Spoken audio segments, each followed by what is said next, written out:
Welcome to Eternal Darkness, where nightmares come to life. I'll be your host through these twisted tales tonight. Before we descend into the shadows, remember to like and subscribe to join our growing community of horror enthusiasts. Get comfortable, turn down the lights, and prepare yourself as we begin our journey into the unknown. November 2023 started like any other month for my husband David and me. We had been living in our converted camper van since late September, embracing the nomadic lifestyle we'd dreamed about for years. After visiting my sister's family in eastern Texas, we made our way to Arizona for the annual Desert Sounds Music Festival near Phoenix. The festival had been everything we hoped for. 3 days of incredible music under star-filled skies, surrounded by fellow travelers who shared our love for adventure and freedom. When the last guitar chord faded and the festival grounds began to empty, we found ourselves reluctant to leave Arizona. The stark beauty of the desert landscape had captured something deep within us. David suggested we spend a few extra weeks exploring before winter forced us to head south. The Tucson Gem and Mineral Show was still 2 weeks away, and we decided to make our way there slowly, stopping wherever the road called to us. That's how we found ourselves driving north from Phoenix toward Flagstaff on a crisp morning in mid-November. Our plan was simple: spend a few days exploring the high desert country around Sedona, then continue north to the Grand Canyon before the winter weather made camping uncomfortable. David had been researching dispersed camping spots on his tablet, cross-referencing Forest Service maps with satellite imagery to find the perfect location, somewhere remote enough for pristine stargazing, but accessible enough for our van. The Coconino National Forest stretched before us like an endless carpet of juniper and pine, broken by red rock formations that seemed to glow in the afternoon sun. We turned off Highway 89A onto Forest Service Road 618, a narrow dirt track that wound through stands of manzanita and oak brush. The road climbed steadily, and I could feel our ears popping as we gained elevation. "There," David said, pointing ahead to where the road split. According to the map, there should be 2 dispersed camping spots up that branch. We took the left fork, and the road became even narrower, barely wide enough for our van.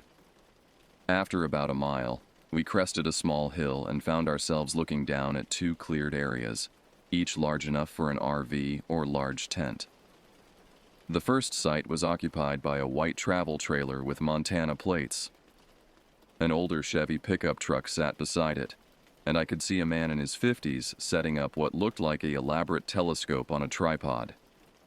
A boy who appeared to be around 12 was helping him, carefully handling expensive-looking equipment. "Looks like we've got neighbors," I said, waving as we passed.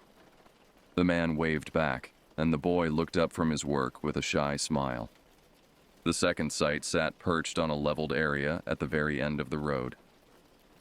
As we pulled into it and shut off the engine, the silence that enveloped us was so complete it seemed to have weight. David stepped out first, stretching his arms above his head and taking a deep breath. "Now this," he said, "is what I call a view." He wasn't exaggerating. Our campsite sat on what felt like the edge of the world. To the south, wave after wave of mountain ridges rolled away toward the horizon, each one a slightly different shade of blue or purple in the distance. To the east, a deep valley stretched out below us, dotted with the dark green of junipers and the silver green of sage.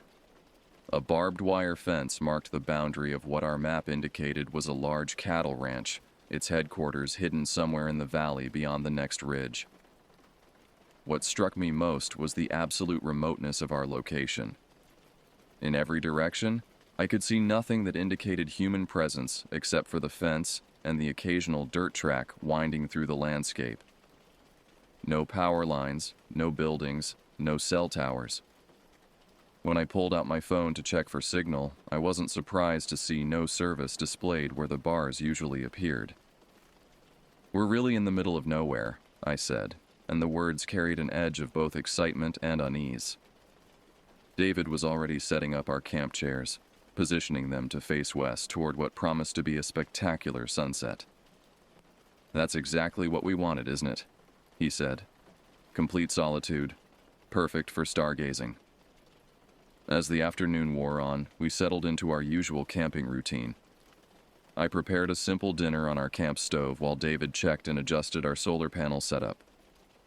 The temperature was dropping as the sun sank lower, and I was grateful for the warm jacket I pulled from our storage compartment.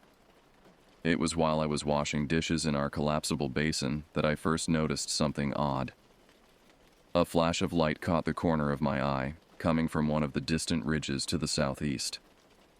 I looked up, scanning the landscape, but saw nothing unusual. "Did you see that?" I asked David. "See what?" "A light, like a reflection or something from that ridge over there." I pointed toward the area where I thought I'd seen it. David followed my gaze, shading his eyes against the setting sun. "I don't see anything. Maybe it was just sunlight hitting a piece of quartz or something metallic." I nodded, accepting his explanation, but kept glancing back toward the ridge as we finished our evening chores. As darkness began to fall and the first stars appeared, I forgot about the light entirely.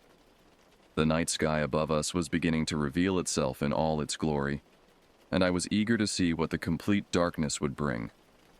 That first night in the high desert was unlike anything I had ever experienced. We retired to our van shortly after sunset, following our usual routine of reading by LED lantern light before settling in for sleep. The temperature had dropped to near freezing, and our small propane heater worked steadily to keep the interior comfortable. Despite the mechanical hum of the heater's fan, the silence outside felt overwhelming, pressed against our thin walls like something alive. I woke sometime after midnight, my bladder demanding attention despite my reluctance to leave the warmth of our sleeping bag. David stirred as I quietly unzipped the van door and stepped out into the cold air. The shock of the temperature difference made me gasp, and my breath came out in white puffs that dissipated quickly in the dry air. But the cold was immediately forgotten when I looked up. The night sky stretched above us like a dark canvas splattered with diamonds. The Milky Way cut a bright swath across the heavens, more vivid and detailed than I had ever seen it. Stars that were invisible in even moderately light-polluted areas blazed with intensity that seemed almost aggressive. I stood there for several minutes, neck craned back, feeling dizzy from the sheer immensity of what I was seeing. "Incredible," David's voice said softly beside me. He had followed me out and was staring upward with the same sense of awe. "We have to stay another night," I whispered, as if speaking too loudly might somehow diminish the spectacle above us. "I need to see this again." We stood there for perhaps 10 minutes, picking out constellations and pointing out satellites as they traced their paths across the star field. The silence around us was so complete that I could hear my own heartbeat, could hear the slight wheeze of David's breathing in the cold air. When we finally returned to the van, we were both energized by what we had witnessed. "Tomorrow night we'll set up the chairs outside," David said as we settled back into our sleeping bag. "We'll make a proper event of it." The next day dawned clear and cold, with a brilliant sun that quickly warmed the air inside our van. We spent the morning exploring the area around our campsite, following game trails through the juniper and manzanita, discovering hidden arroyos and collecting interesting rocks that caught our eye. The landscape had a stark beauty that revealed new details with every change in the light. It was during one of these explorations that I first became consciously aware of being watched. We were about a quarter mile from our van, following what appeared to be an old cattle trail toward the ranch fence, when I felt the hairs on the back of my neck rise. I stopped abruptly and turned around, scanning the landscape behind us. "What is it?" David asked, noticing my sudden halt. "I don't know," I said, continuing to search the terrain with my eyes. "I just had the feeling that something was observing us." David followed my gaze, his expression growing more serious. "I don't see anything, but you know what? I've been feeling something similar all morning, like we're not as alone out here as we thought."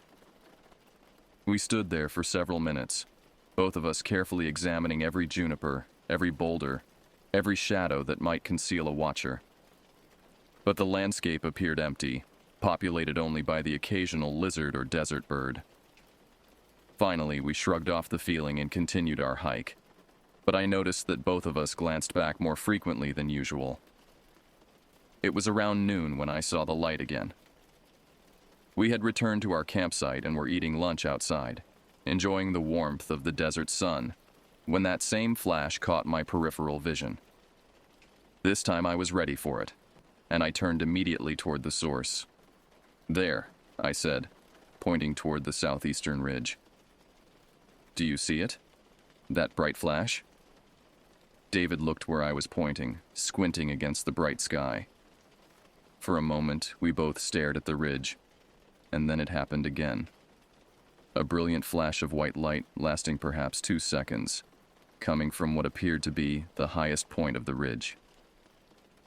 "I saw it that time," David said, his voice carrying a note of concern. "What do you think it is?" My first instinct, given my training as a wilderness first responder, was that someone might be in distress. "Could be a signal mirror," I said. "Maybe someone's trying to get attention up there." But as we continued to watch over the next hour, the light appeared several more times, always from different locations along the ridgeline. No one on foot could move that quickly across such rough terrain. The flashes seemed random, appearing every 10 or 15 minutes from points that were sometimes miles apart. "That's not someone signaling for help," David said finally, "unless there's a whole group of people up there, and they're all carrying signal mirrors." The afternoon passed uneasily. We tried to focus on normal camping activities, reading, playing cards, preparing dinner, but both of us kept glancing toward the ridge. The flashes continued sporadically, and I began to feel a growing sense of unease that I couldn't quite explain. There was something about the randomness of the lights, the way they appeared from impossible distances apart, that made my subconscious mind send up warning signals. As evening approached and we prepared for our planned stargazing session, I found myself dreading the coming darkness. The beautiful night sky that had filled me with wonder just 24 hours before now seemed like a vast, dark space where anything might hide. I tried to dismiss these feelings as mere anxiety, the result of being in such an isolated location, but the knot in my stomach continued to tighten as the sun sank toward the western horizon. Our neighbors, the man and boy with the telescope, had spent the day making trips to Sedona and had returned just before sunset. I could see them setting up their equipment again, and the normalcy of their presence provided some comfort. At least we weren't completely alone out here. But as full darkness fell and we stepped outside with our camp chairs, I could no longer ignore the growing sense that something was fundamentally wrong with this place. The temperature had dropped below freezing by the time we set up our chairs facing east, away from where our neighbor's campfire cast a warm glow in the distance. David had prepared a thermos of hot coffee, and we wrapped ourselves in heavy blankets as we settled in to watch the night sky. For the first hour, everything seemed normal. The stars emerged in their magnificent display. Satellites traced their predictable paths overhead, and we pointed out planets and constellations to each other in whispered conversations. It was approaching 11 o'clock when I first noticed that something was different from the previous night. One star in particular seemed brighter than the others, hanging in what I thought might be the position of Polaris, the North Star. But as I continued to observe it, I realized that its intensity was fluctuating slightly, growing brighter and dimmer in an irregular rhythm. "David," I said quietly, "look at that star. The bright one, almost directly overhead. Does it seem strange to you?" He followed my pointing finger and focused on the star in question. For several minutes, we both watched it pulse and flicker. "That's definitely not normal stellar behavior," he said. "Stars don't change brightness that quickly unless something's passing in front of them." We continued to observe the anomalous star, and gradually became aware that it was not only changing in brightness, but also in position, so slowly that it was almost imperceptible. It was moving against the background of fixed stars. What had started as a point of light nearly overhead was now noticeably displaced toward the southern horizon. "That's not a star," I said, my voice barely above a whisper. "And it's not a satellite either. Satellites don't change brightness like that." As if responding to my words, the light suddenly intensified, becoming so bright that I could see it casting faint shadows on the ground around our chairs. Then, just as suddenly, it dimmed to a pale yellow glow and began to move more rapidly across the sky. Its path was erratic, unlike anything I'd ever seen, not the steady arc of a satellite or the predictable course of an aircraft, but a stuttering, irregular progression that reminded me of the flight pattern of a hummingbird. "Are you recording this?" David asked, his voice tight with tension. I fumbled for my phone, but when I tried to focus the camera on the moving light, it appeared as nothing more than a faint blur on the screen. The device's automatic settings couldn't seem to lock onto the object, and manual adjustments produced no better results. For the next 20 minutes, we watched the light perform its aerial dance. It would hover motionless for several seconds, then dart to a new position hundreds of yards away in the space of a heartbeat. Its color shifted constantly, white to yellow to red to blue, sometimes cycling through the entire spectrum in a matter of seconds. The movements were unlike anything in my experience, defying what I thought I knew about the physics of flight. Then, without warning, the light began to descend. At first, it appeared to be landing somewhere on the distant ridge where I had seen the flashes earlier that day. But as it continued to lose altitude, I realized with growing alarm that it was coming toward our general area. The light maintained its color-shifting display as it dropped below the tree line, disappearing behind the large juniper that stood between our campsite and the ranch fence. "It's behind the tree," David whispered, his voice so quiet I could barely hear him over the sound of my own heartbeat. We sat frozen in our chairs, afraid to move, afraid to speak above a whisper. The juniper tree was perhaps 50 yards from our position, large enough to conceal a small building. For several minutes, nothing happened.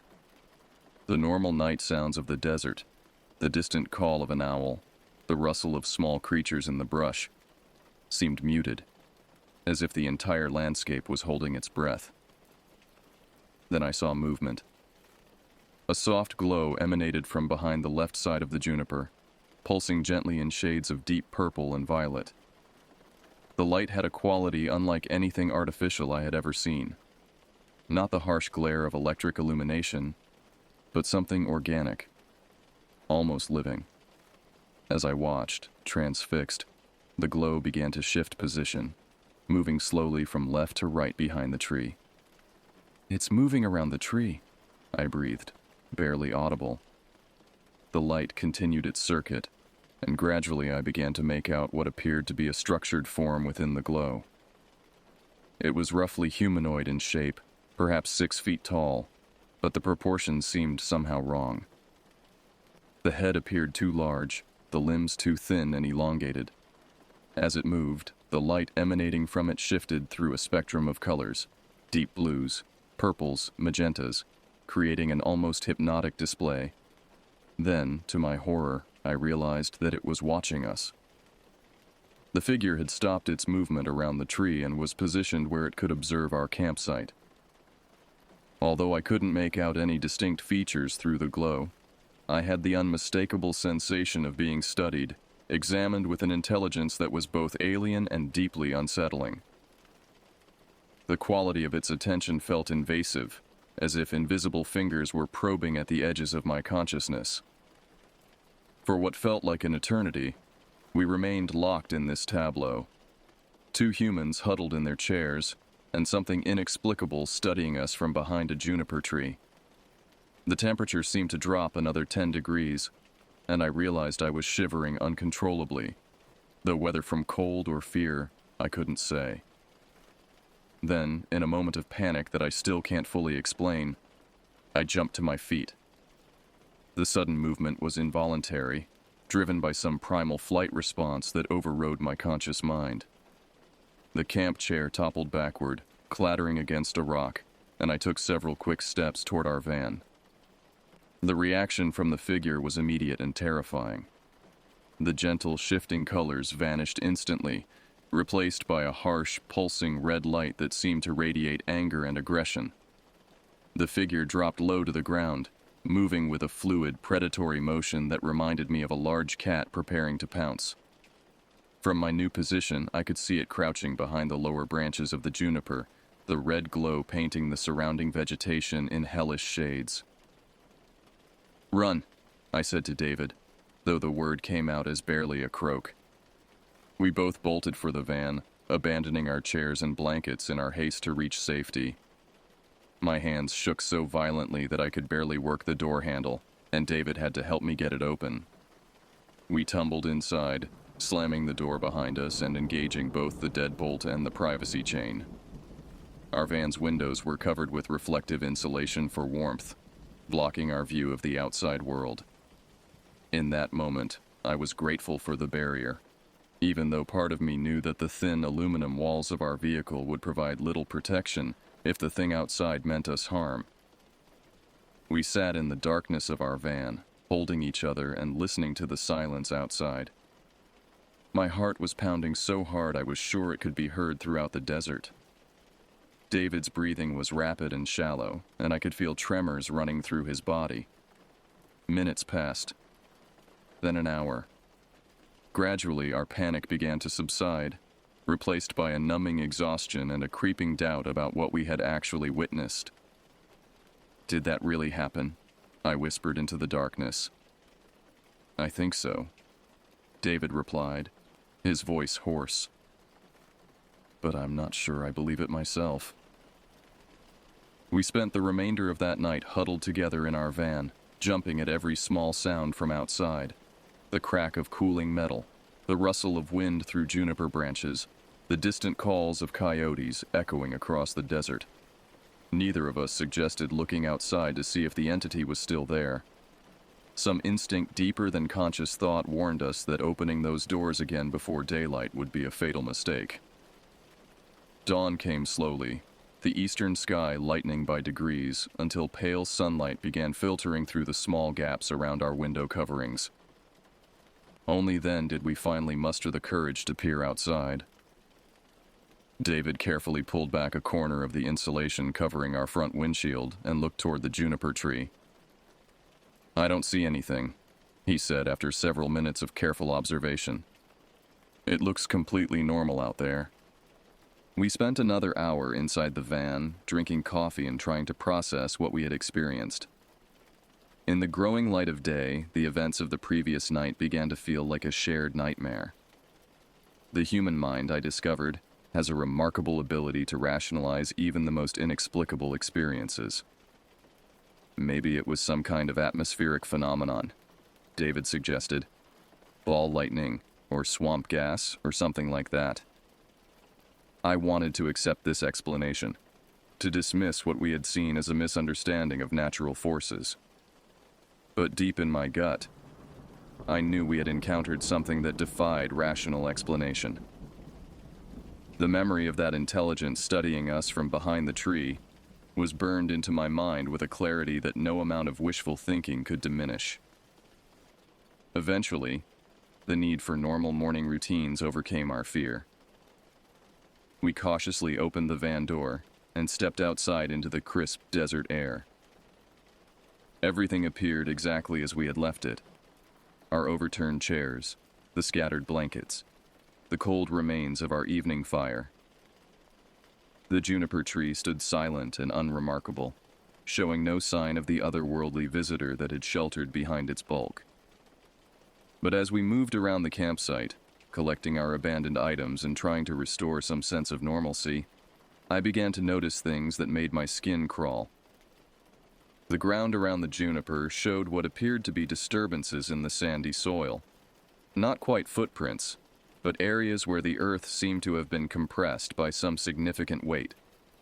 The patterns were circular, approximately 3 feet in diameter, and unlike any animal tracks I had ever seen. "David," I called softly, "come look at this." He joined me near the base of the tree, and we both crouched down to examine the markings more closely. There were at least 6 of them in a rough circle around the trunk, each one pressed into the soil to a depth of perhaps 2 inches. "What do you think made these?" I asked, though I dreaded hearing his answer. David studied the impressions for a long time before responding.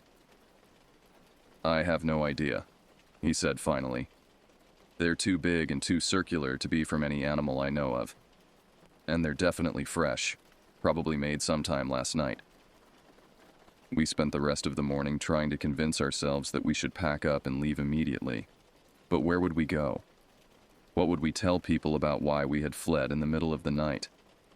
The rational part of my mind insisted that we had simply experienced some kind of group hallucination brought on by the isolation and the thin air at high altitude.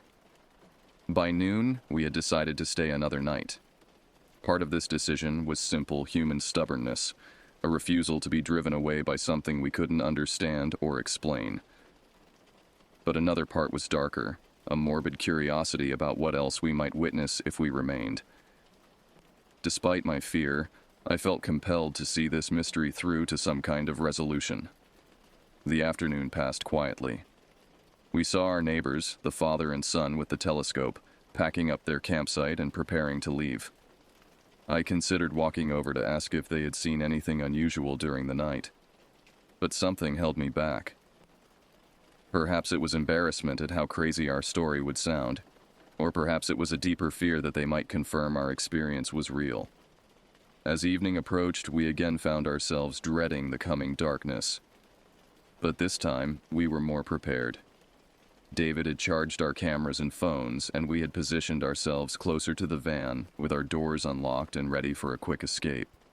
The sun set in a blaze of orange and red, painting the distant mountains in shades of fire.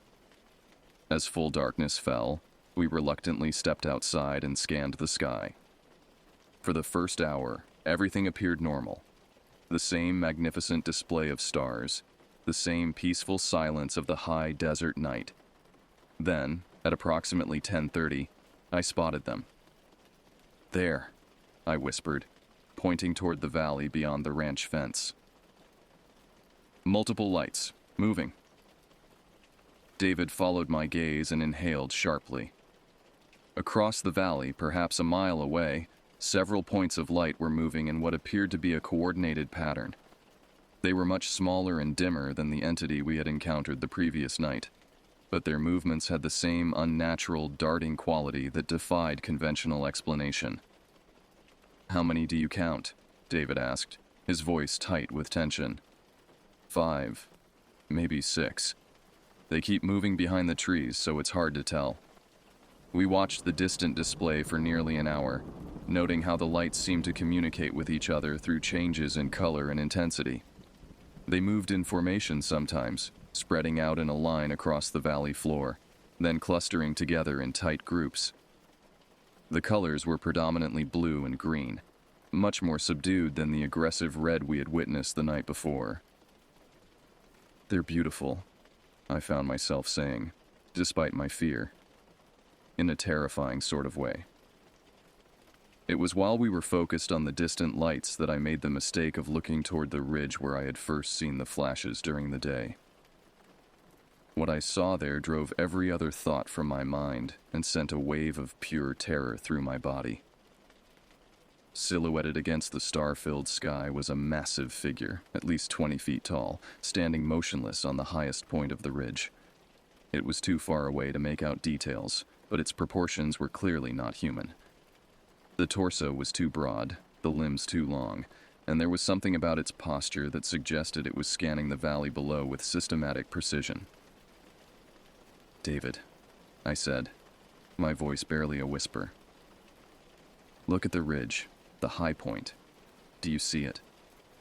He turned in the direction I indicated, and I heard him suck in his breath. "Dear God," he breathed. "What is that thing?" As if it had heard his words, the figure suddenly blazed with light. Not the soft, organic glow we had seen the night before, but a harsh mechanical illumination that lit up the entire ridgeline. The light was so intense that I had to shield my eyes, and when I looked again, the beam was sweeping across the valley in a methodical search pattern. The smaller lights we had been watching immediately scattered, winking out one by one until the valley appeared empty. Then the beam from the ridge began to swing in our direction. "Get in the van," David said urgently. "Now." We scrambled for the door as the brilliant searchlight swept closer to our position. Just as we reached safety, the beam passed directly over our campsite, so bright that it penetrated even our insulated windows and filled the interior of our van with blazing white light. I pressed my face against David's shoulder and squeezed my eyes shut, but the intensity was so great that I could see the glow even through my closed eyelids. The light lingered on our position for what felt like an eternity, but was probably only a few seconds. Then it moved on, continuing its sweep of the surrounding area before finally shutting off. When I dared to look outside again, the ridge appeared empty, the massive figure gone as if it had never existed. We spent the rest of the night in a state of sleepless vigilance, taking turns keeping watch through the small gap in our window covering. But the desert remained quiet until dawn, when the rising sun finally drove away the terrors of the night. The third day in that accursed place began with a decision that I now recognize as pure foolishness, driven by exhaustion and a desperate need to maintain some semblance of normalcy. Despite everything we had witnessed, despite the evidence that we were in the presence of something beyond human understanding, we chose to stay yet another night. "We can't let fear control our lives," David said as we prepared breakfast on our camp stove. "Maybe if we can document what's happening here, we can find some rational explanation." His words sounded reasonable in the bright morning sunlight, but I could see the strain in his eyes, the way his hands trembled slightly as he poured coffee into our metal cups. The events of the past 2 nights had taken a toll on both of us that went beyond simple sleep deprivation. There was a brittleness to our nerves, a constant state of hypervigilance that left us jumping at the smallest sounds. Throughout the day, I found myself obsessively scanning the horizon, searching for any sign of the entities we had encountered. The ridge where we had seen the massive figure appeared innocent enough in daylight, just another line of rust-colored stone and scattered vegetation against the blue sky. But I knew that when darkness fell, it would transform into something far more sinister. It was during our afternoon exploration of the area that we discovered something that shattered any remaining hope that we were dealing with natural phenomena. About a quarter-mile from our campsite, hidden in a small arroyo that cut through the desert floor, we found them. A series of depressions in the rocky ground that were clearly not natural formations.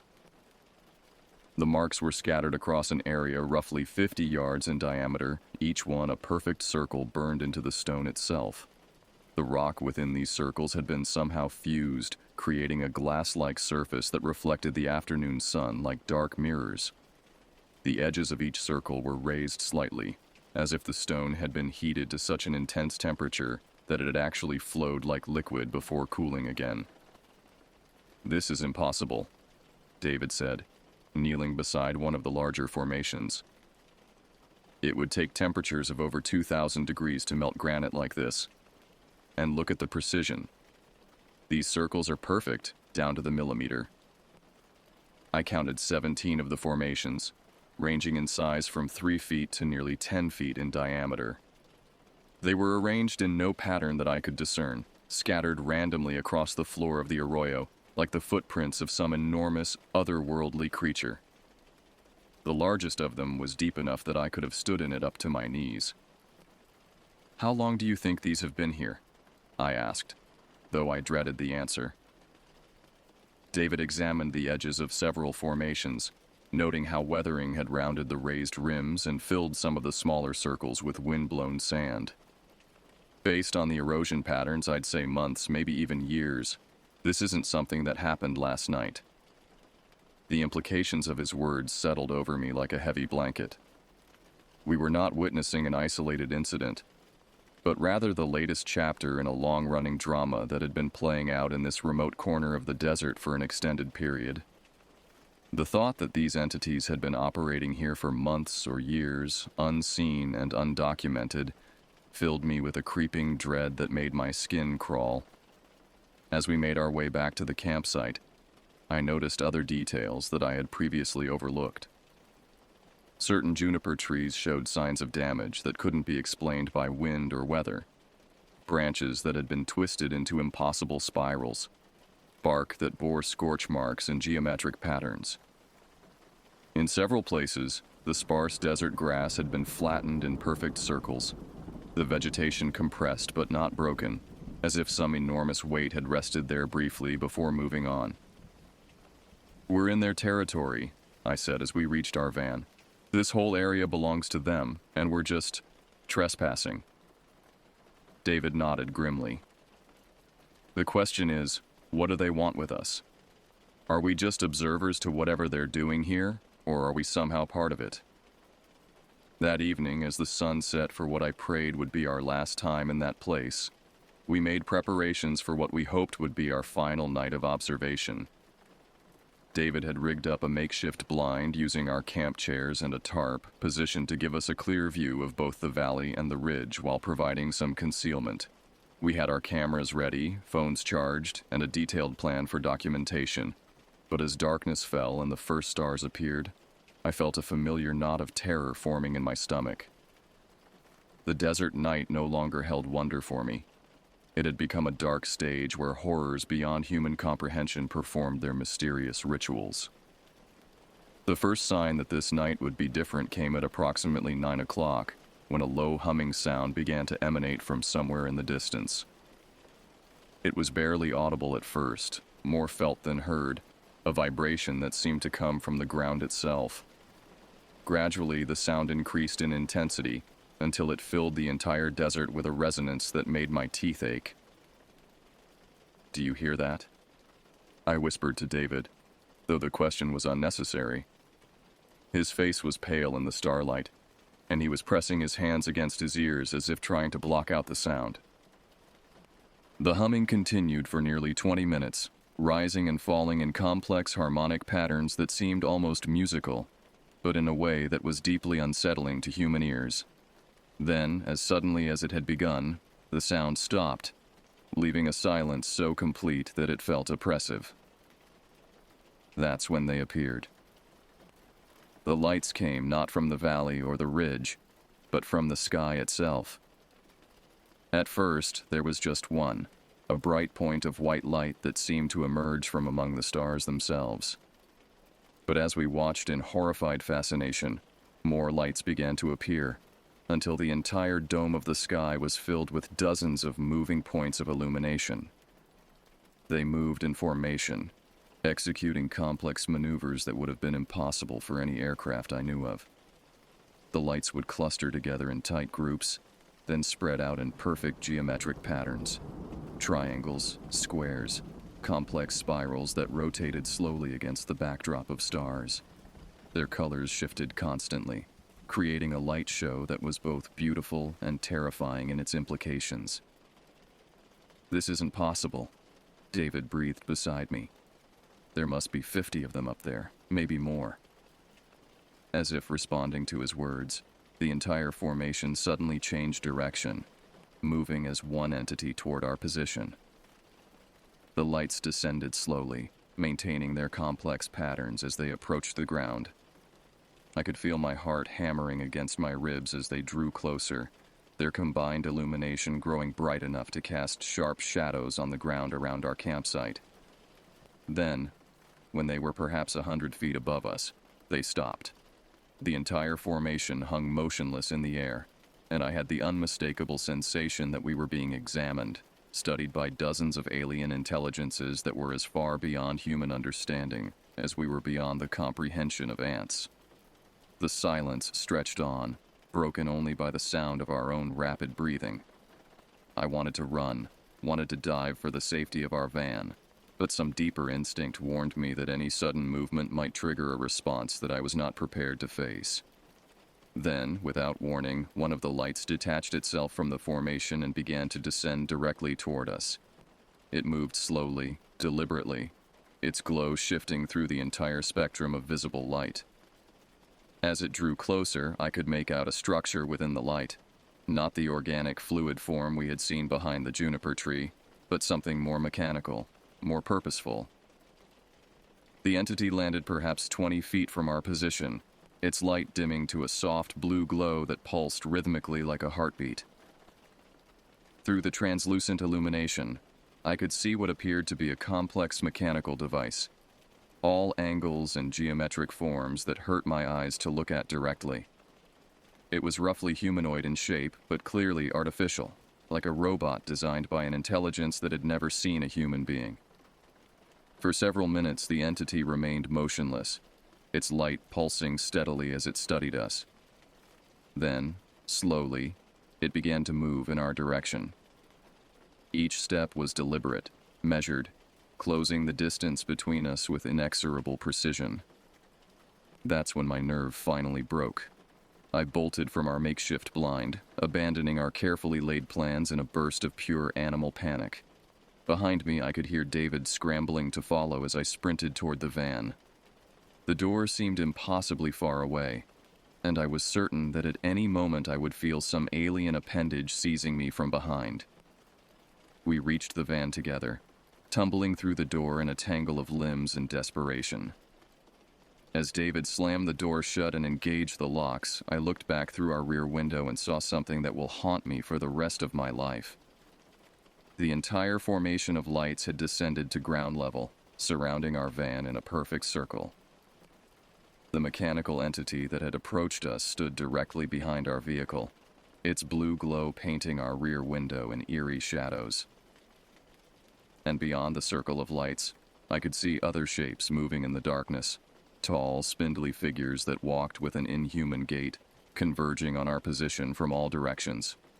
We were surrounded, trapped like specimens in some cosmic laboratory, with nowhere to run and no way to call for help. The isolation that had once seemed like a blessing now felt like a death sentence, cutting us off from any possibility of rescue or escape. As the lights outside grew brighter and the shapes drew closer, I pressed my face against David's shoulder and prayed to whatever God might be listening that we would survive the night. The siege began at 11:17 p.m. I know the exact time because I was clutching my phone like a lifeline, watching the digital display as our world collapsed into nightmare. The battery showed 37%, our last tenuous connection to the world we had known, though the no-service message reminded us that we were beyond any hope of calling for help. Outside our thin aluminum walls, the entities had arranged themselves in a perfect circle around our van, their lights pulsing in synchronized patterns that seemed to follow some alien mathematics. Through the gaps in our window coverings, I could see that there were at least 20 of them, each one maintaining its position with mechanical precision. The blue glow from their illumination had transformed our campsite into something resembling the bottom of an ocean, everything bathed in shifting underwater light. "They're studying us," David whispered, his voice so quiet I could barely hear him over the sound of my own thundering heartbeat. "Like we're some kind of experiment." The mechanical entity that had first approached us remained directly behind our van, its light brighter than the others, casting our rear window in sharp relief. Through the translucent barrier of our window covering, I could make out its silhouette, tall, angular, with appendages that moved in slow, deliberate gestures. It was doing something, manipulating what appeared to be a complex device that projected holographic displays into the air around it. But it was the other shapes that truly terrified me. The tall, spindly figures that had emerged from the darkness now stood between the circle of lights, motionless as statues but clearly aware of our presence. In the shifting illumination, I could make out details that defied rational description. Limbs that bent in too many places. Heads that were the wrong shape entirely. Proportions that hurt my mind to contemplate. They stood perfectly still, like sentinels waiting for some signal that would determine our fate. What do they want? I breathed into the darkness of our van. As if responding to my question, the humming sound returned, but this time it was coming from all around us, emanating from the circle of entities themselves. The vibration was so intense that I could feel it in my bones, making my teeth ache and causing our metal walls to resonate like the skin of a drum. The sound built in intensity until it was almost unbearable, then shifted into complex harmonic patterns that seemed to carry meaning just beyond the edge of comprehension. Then, impossibly, the humming began to form words. We. No. You. The voice was unlike anything I had ever heard. Not spoken, but somehow transmitted directly into our minds through the medium of that otherworldly sound. It carried no emotion, no inflection, just a flat statement of fact that chilled me to the core. Fear. Not needed. David's hand found mine in the darkness, his grip so tight it was painful. They're trying to communicate, he whispered. Dear God, they're actually trying to talk to us.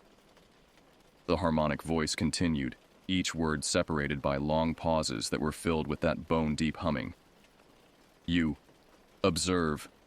We. Observe. Same. Purpose. I wanted to respond.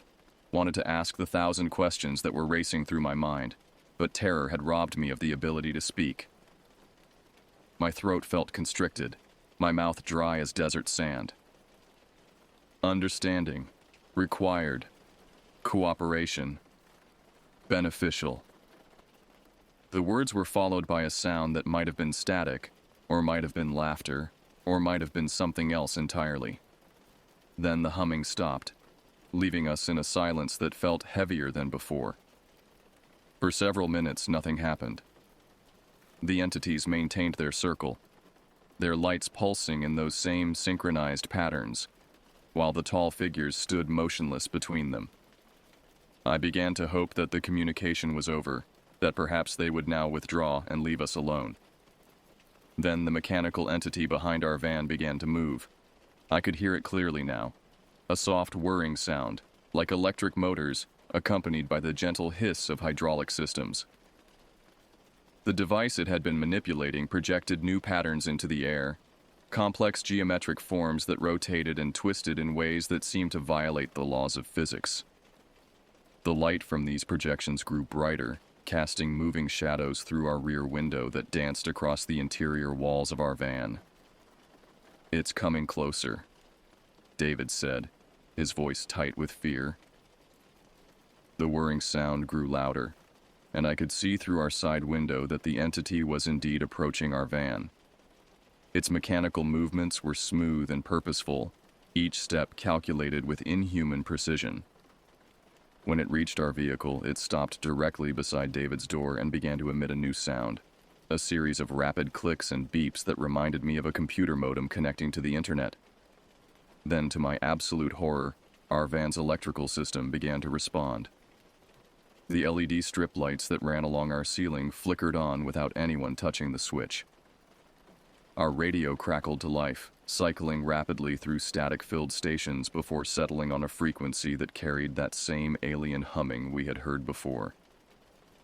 The small LCD display on our solar charge controller began scrolling through random numbers and symbols, as if some external force was accessing our electrical systems directly. It's hacking us, David said, his voice hollow with disbelief. It's actually interfacing with our electronics. The invasion of our systems continued for several minutes, with various devices switching on and off seemingly at random. Our water pump cycled several times, our propane detector beeped intermittently, and our phone chargers began emitting high-pitched whines. Throughout it all, the mechanical entity remained beside our van, its clicking and beeping sounds increasing in complexity as it probed deeper into our electronic infrastructure. Then suddenly, our main electrical panel shut down entirely, plunging us into complete darkness. The silence that followed was absolute. No electrical hum, no LED displays, nothing but the sound of our own panicked breathing. Even the lights outside seemed to have dimmed, as if the entities were conserving energy for whatever was coming next. That's when I heard the new sound, a soft scratching, like claws or talons against metal, coming from the roof of our van. "Something's on top of us," I whispered, my voice barely audible even to myself. The scratching continued, moving slowly from the front of our van toward the rear, accompanied by a weight that made our entire vehicle flex slightly. Whatever was up there was heavy, much heavier than any bird or small animal. The sound it made as it moved suggested appendages with sharp points, scraping against our aluminum roof with each careful step. David reached for the flashlight we kept beside our bed, but when he clicked it on, nothing happened. Whatever the mechanical entity had done to our electrical system had apparently affected our battery-powered devices as well. We were trapped in absolute darkness, with something inhuman prowling across our roof and alien entities surrounding us on all sides. The scratching sound stopped directly above our heads, and I could feel the roof of our van sagging slightly under concentrated weight. For several heartbeats, nothing happened. Then came a new sound that made my blood freeze in my veins. A soft tapping, rhythmic and deliberate, like fingers drumming against metal. Tap. Tap. Tap.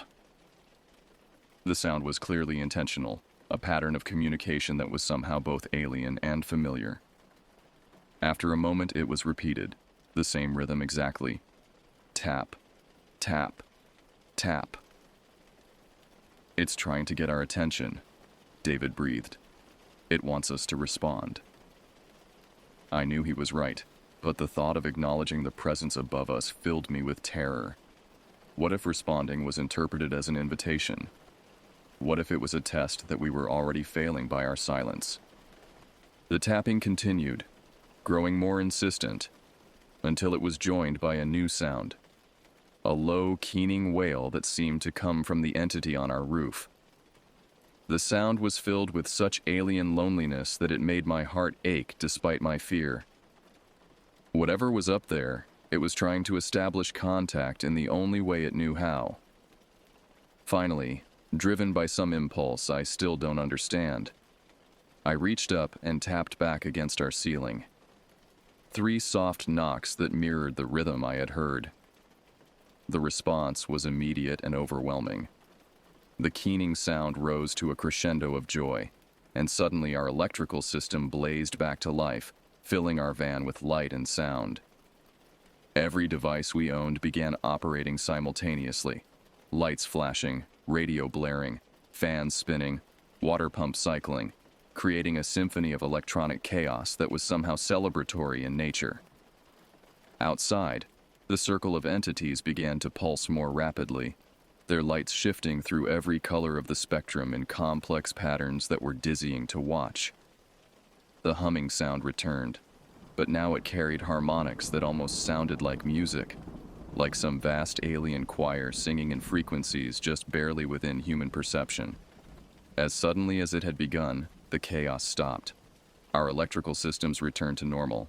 The lights outside dimmed to their previous level, and the weight on our roof shifted as the entity above us moved toward the rear of our van.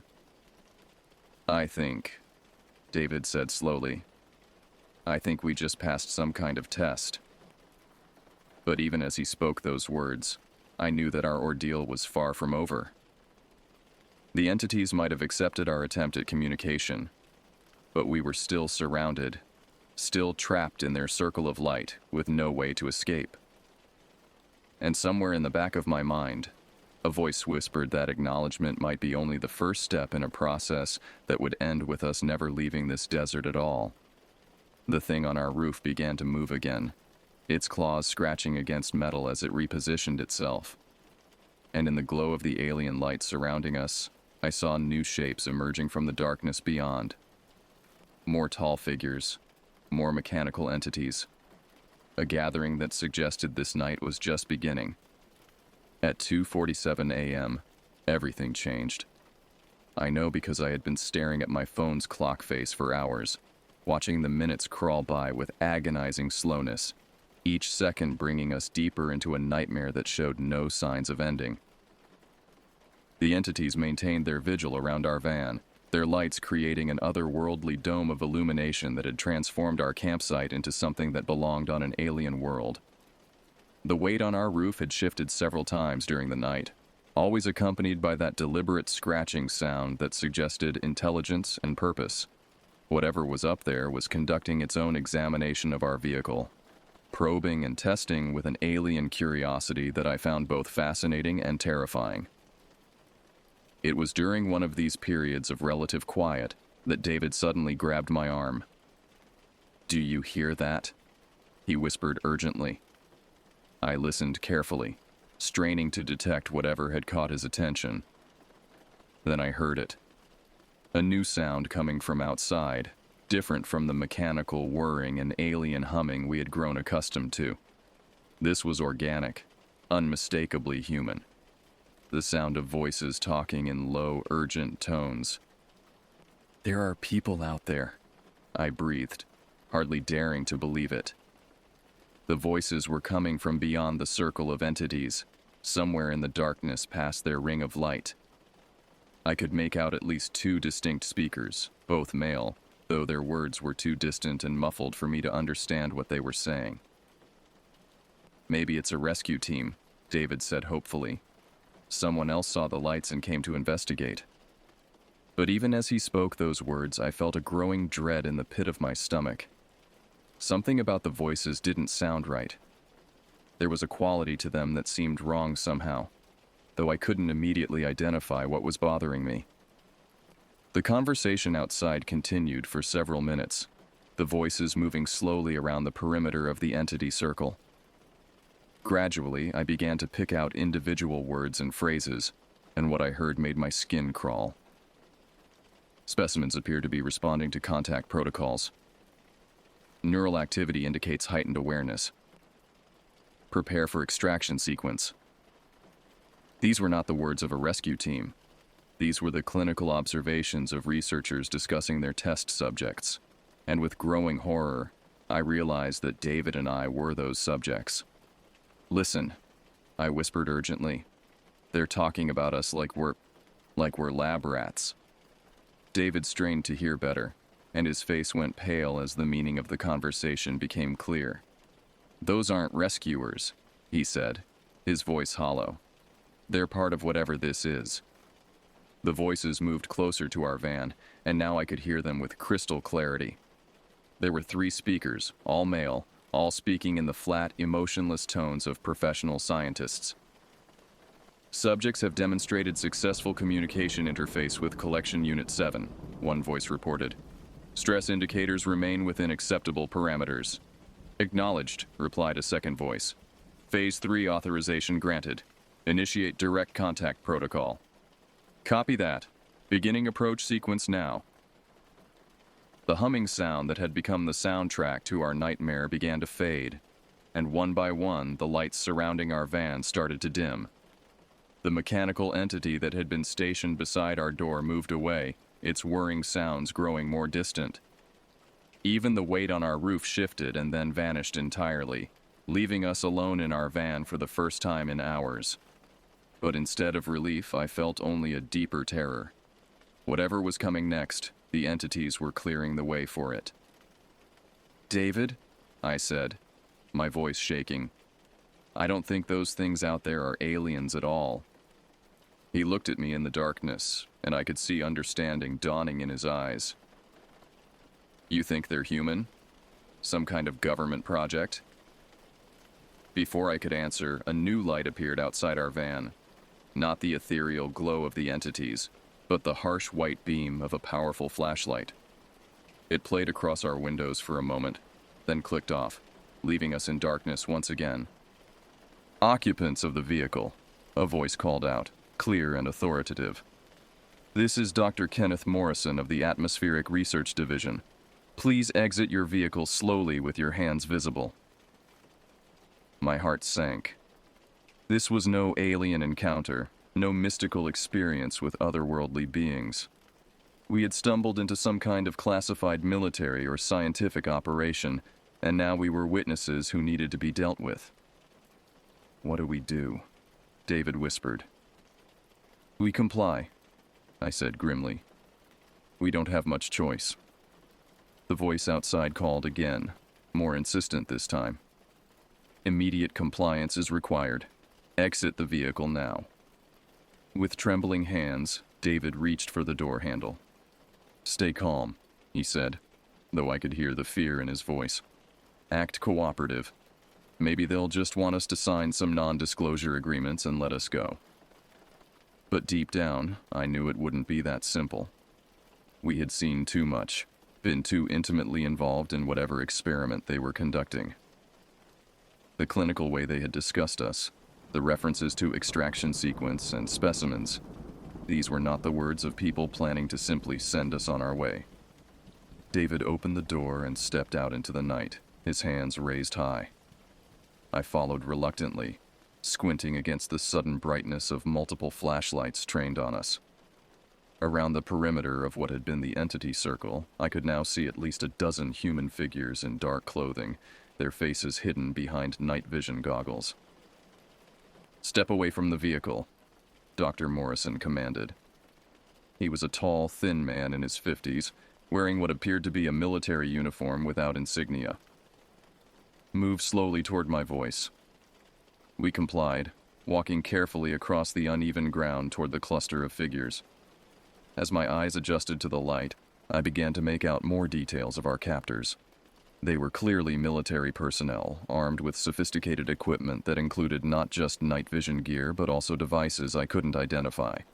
Instruments that hummed with electronic activity and displayed readouts on small screens. Dr. Morrison, one of the soldiers said, the subjects show elevated stress indicators but appear to be unharmed by the contact experience. Excellent, Morrison replied, making notes on a tablet computer. This confirms our hypothesis about gradual exposure protocols. The entity's interaction patterns are becoming more sophisticated. I couldn't stay silent any longer. What entities? I demanded. Those things weren't real, were they? This is all some kind of experiment. Dr. Morrison looked up from his tablet, and even in the dim light, I could see him smile. Oh, I assure you, the entities are very real indeed, though perhaps not in the way you might think.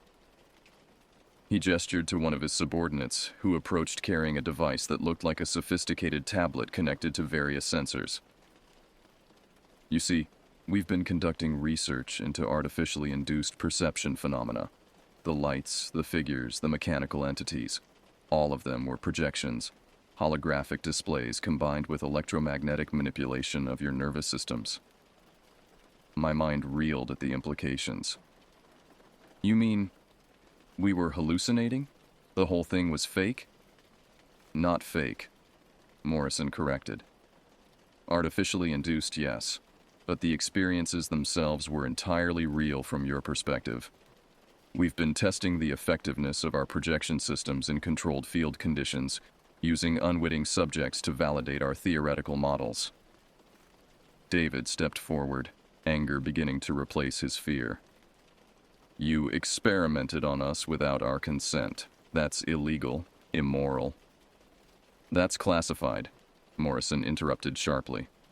And unfortunately for both of you, that classification extends to your very knowledge of this project. The soldiers around us shifted position, and I noticed for the first time that several of them were carrying what appeared to be medical equipment. Syringes, portable monitors, restraint devices. My blood ran cold as I realized what Morrison was implying. You can't just make us disappear, I said, trying to keep the panic out of my voice. People know where we are, when we don't show up. Actually, Morrison said, consulting his tablet again, our background check indicates that you told your family you were planning to camp in dispersed sites throughout Arizona for several weeks. No one expects to hear from you for at least a month, and this particular location is so remote that your disappearance will be attributed to any number of natural hazards, flash floods, animal attacks, simple accidents that claim the lives of inexperienced campers every year. The trap we had walked into was complete and perfect. We were miles from any help, surrounded by armed soldiers, with no way to contact the outside world.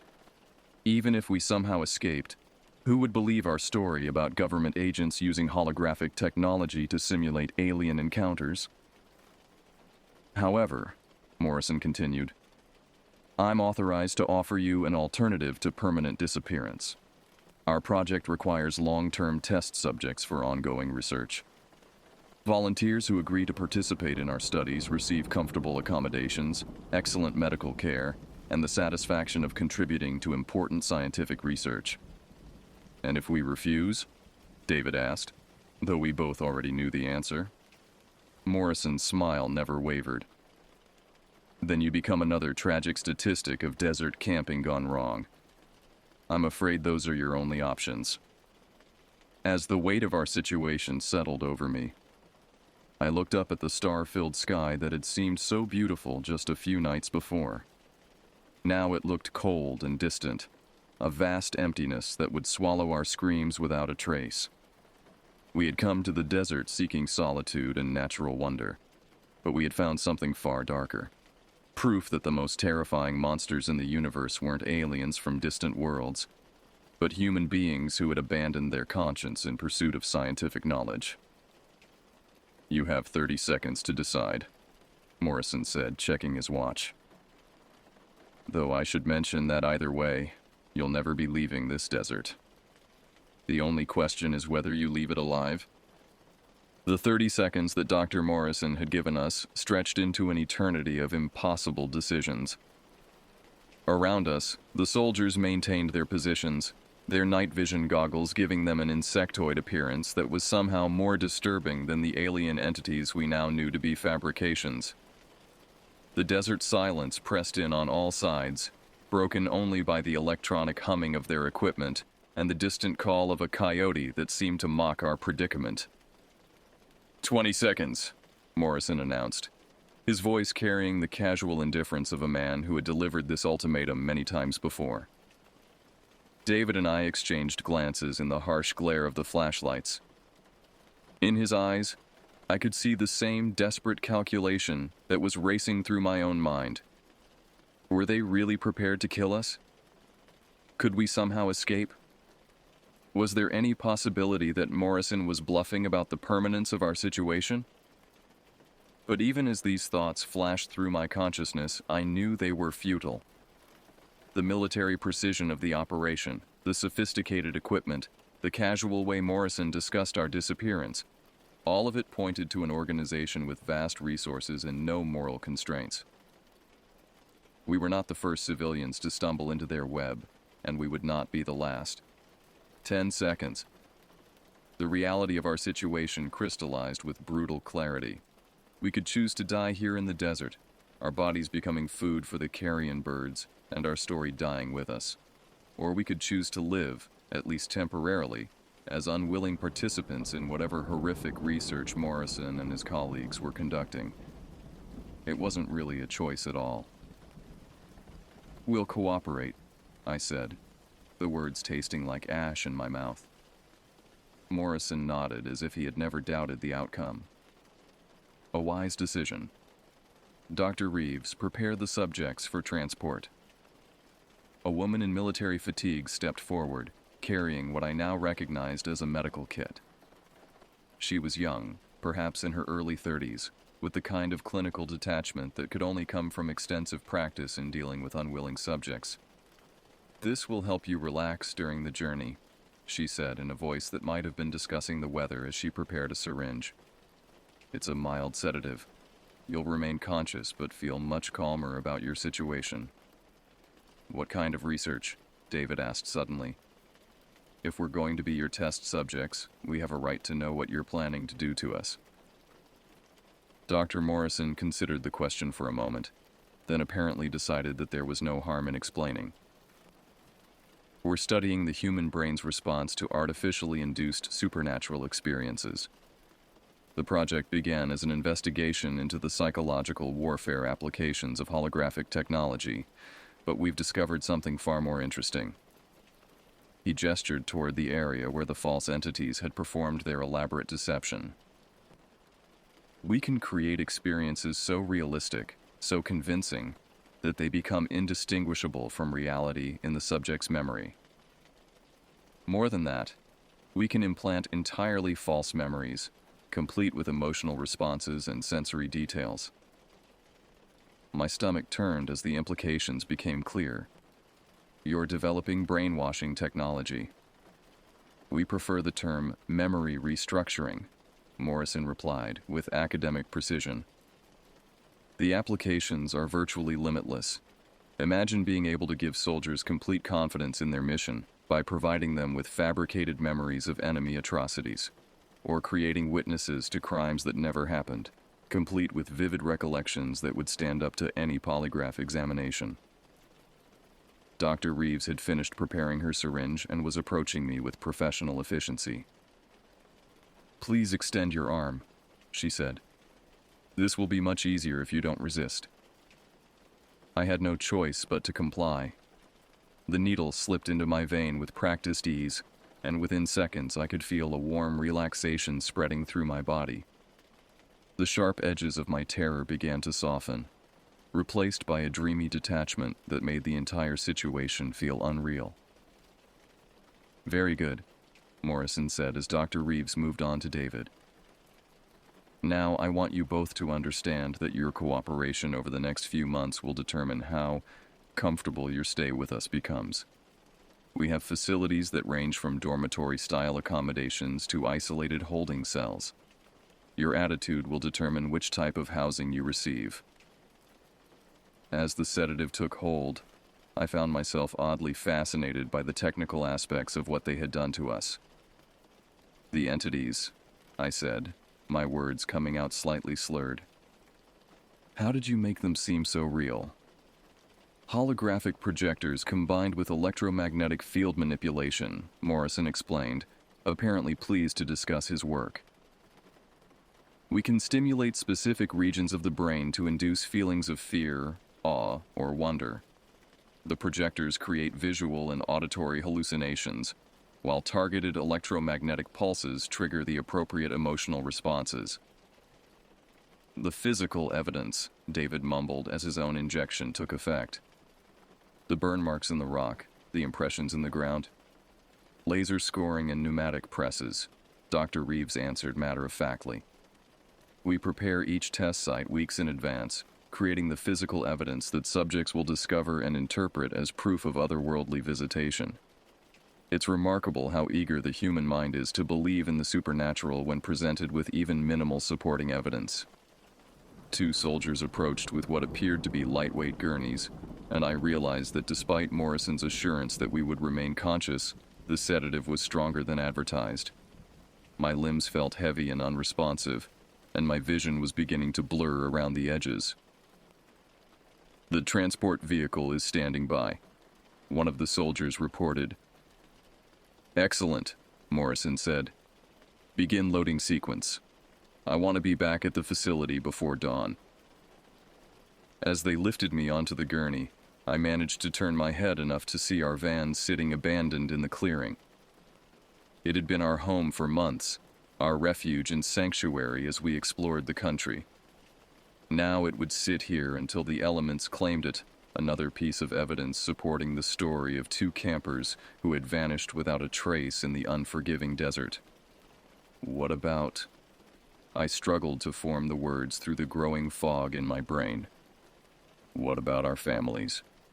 They'll look for us eventually." Morrison's face appeared above me as they secured restraints around my wrists and ankles.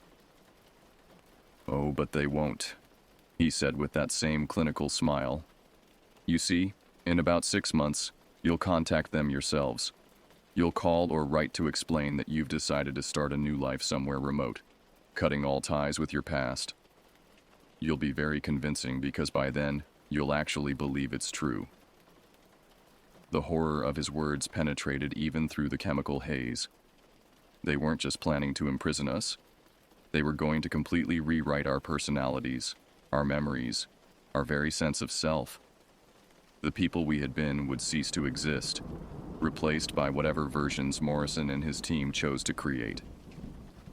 As they loaded my gurney into what appeared to be a military transport vehicle, I caught a glimpse of the night sky one last time. The stars that had filled us with wonder just a few nights before now seemed cold and distant, indifferent witnesses to human cruelty. Somewhere up there, I thought drowsily, there might be real aliens looking down at Earth, wondering if our species was worth their attention. If they were smart, they would give us a wide berth. The last thing I remember before losing consciousness completely was the sound of the transport vehicle's engine starting up, carrying us away from our old lives and toward a future that existed only in the twisted imagination of government scientists. Behind us, our van sat alone in the desert clearing, a monument to dreams of freedom that had ended in a nightmare of captivity. But even as the darkness claimed me, a small voice in the back of my mind whispered that this wasn't the end of our story. Somewhere in the months ahead, there would come a moment when Morrison's control slipped, when his technology failed, when the human spirit proved stronger than his machines. That voice was all I had left to hold on to as the desert disappeared behind us, taking with it the last traces of the people we used to be. The red numbers on the vehicle's dashboard clock read 4:23 a.m. as we drove into oblivion, leaving nothing behind but tire tracks in the sand and a story that would never be told.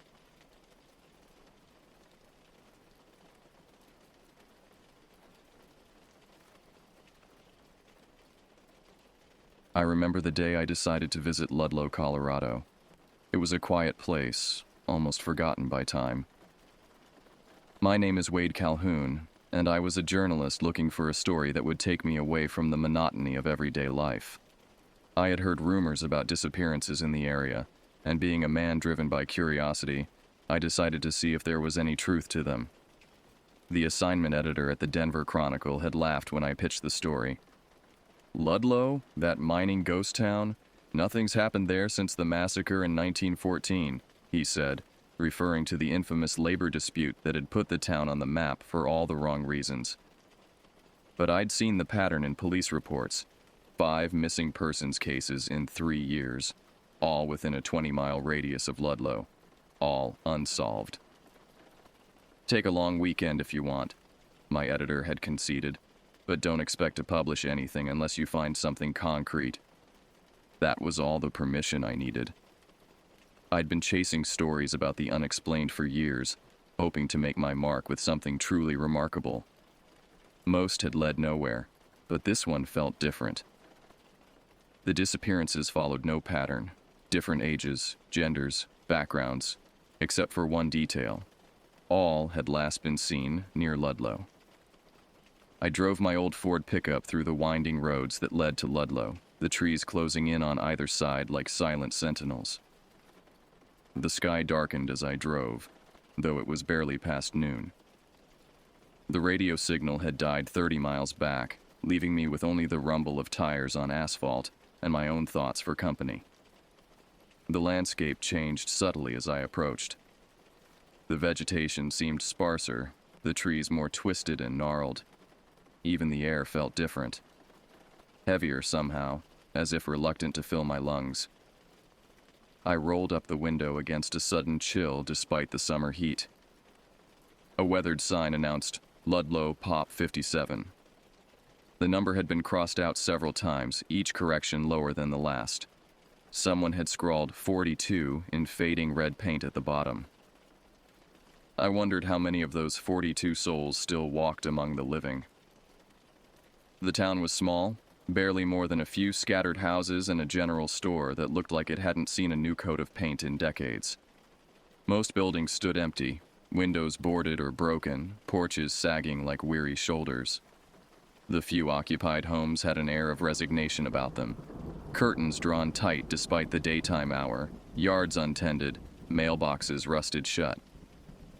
I stopped at the store to get my bearings and maybe pick up some local gossip. A bell above the door jangled discordantly as I entered, the sound unnaturally loud in the stillness. Dust motes danced in the anemic light that filtered through grimy windows. The shelves were sparsely stocked, mostly with canned goods and basic necessities. The storekeeper, a grizzled man named Frank with a scar running down his cheek, greeted me with a wary look. His eyes, a pale washed-out blue, assessed me with the practiced wariness of someone who'd seen too much to trust easily. "What brings you to Ludlow?" he asked, his voice rough like gravel. "I'm a journalist," I said, pulling out my press card. "Heard there were some strange goings-on around here. Thought I'd take a look." Frank's expression darkened. His fingers, thick and calloused, drummed a nervous rhythm on the countertop. "Ain't much to see here. Folks come and go, mostly go. If you're looking for trouble, you might just find it." "Any idea where I should start?" I asked, trying to keep the conversation light despite the tension that had suddenly filled the air. He shrugged, but his eyes flicked momentarily to the window, toward the mountains beyond the town. "You could check out the old mine. Folks say it's cursed, but I don't put much stock in ghost stories." His dismissive tone didn't match the fear that had momentarily flashed across his face. I thanked him and bought a map, some beef jerky, and batteries for my flashlight. As he rang up my purchases, I noticed his hands were trembling slightly. "How long has the mine been closed?" I asked casually. "Officially, since '52. But folks have been staying clear of it a lot longer than that." He leaned forward, his voice dropping to a near whisper. "Listen, if you know what's good for you, you'll do your little interview with the sheriff, take some pictures of the monument to the massacre victims, and be on your way before sundown." "Are you warning me about something specific, Frank?" He straightened up abruptly, as if catching himself.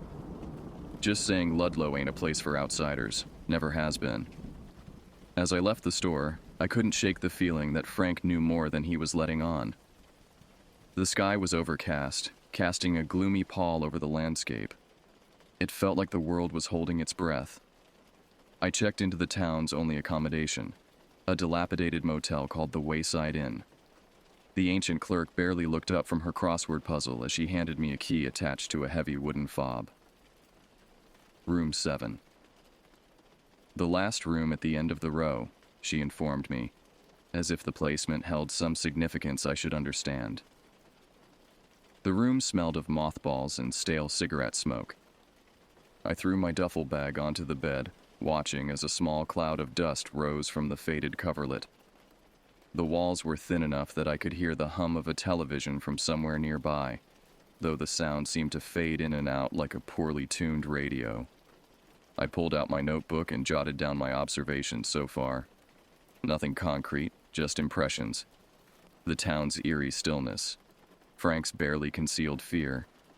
The watching eyes I felt but couldn't see. I was being paranoid, probably. Years of chasing ghost stories had made me see shadows where none existed. But as I stood at the window, looking out at the gathering dusk, I saw a figure standing motionless at the edge of the trees behind the motel. Too far away to make out features, just a silhouette darker than the shadows around it. I blinked, and it was gone, like a mirage dissolving into the twilight. I tried to convince myself it had been nothing. A trick of the light, my imagination running wild. But deep down, I knew better. In Ludlow, I was being watched, and whatever was watching wasn't human. That night, I dreamed of tunnels that twisted impossibly deep into the earth, and of something ancient stirring in the darkness below. Morning brought no comfort. I awoke to a gray, listless dawn, my sleep having been fitful at best. The dreams, of being pursued through endless tunnels by something I couldn't see but could sense, had left me exhausted. My mouth tasted of copper and earth. After a quick shower in water that never quite warmed up, I dressed and headed out. My plan was to speak with the sheriff before checking out the mine Frank had mentioned. Official accounts first, then verification. The sheriff's office was a squat brick building near the center of town. Sheriff Hank Wilcox was a man who wore his authority like armor. Tall, broad-shouldered, with a face weathered by years of seeing the worst humanity had to offer. His dark eyes held no warmth when I introduced myself. Another reporter, he said flatly. It wasn't a question. What is it with you people? Can't you let sleeping dogs lie? I'm interested in the disappearances, I replied, pulling out my notepad. 5 people in 3 years. That's a high number for a town this size. Wilcox's expression hardened. Those are ongoing investigations. Any leads? People wander into the wilderness unprepared. They fall, get lost, die of exposure. It happens. All 5 of them? No bodies recovered? The sheriff leaned forward. Mr. Calhoun, let me give you some advice. This is the kind of town where folks mind their own business. I suggest you do the same. I changed tactics. What can you tell me about the old mine? Something flickered behind his eyes. The same fear I'd seen in Frank's. It's private property. Dangerous. Stay out of it. Who owns it? Mining company went bankrupt decades ago. Land's in legal limbo. He stood, making it clear our conversation was over. Now, if you'll excuse me, I have actual work to do. As I left, I noticed a wall of missing persons flyers. The 5 I'd researched were there, but so were at least a dozen more dating back further. Some of the papers had yellowed with age. I snapped a quick photo when the deputy wasn't looking. Outside, the town seemed even more oppressive under the weight of leaden clouds. I drove toward the mine, the dirt road rough and pitted. My truck bounced and shuddered as if attempting to turn back of its own accord. The entrance to the mine was set into the side of a hill, partially obscured by overgrown vegetation. A rusted sign warned, "Danger, no entry," in faded letters. The entrance was boarded up, but someone had clearly been there recently. The boards were pried loose, and there were fresh footprints in the dirt. I sat in my truck for a long moment, debating the wisdom of entering alone. The rational part of my brain screamed warnings. Abandoned mines were dangerous, full of cave-ins, bad air, and other hazards. But the part of me that had always chased stories, that had brought me to Ludlow in the first place, propelled me forward. I grabbed my flashlight, a bottle of water, and my camera. As an afterthought, I texted my editor my location, though the message failed to send notification reminded me how isolated I truly was. The air at the mine entrance was noticeably colder, carrying the musty scent of earth and decay. I squeezed through the gap in the boards, wincing as a splinter caught my jacket.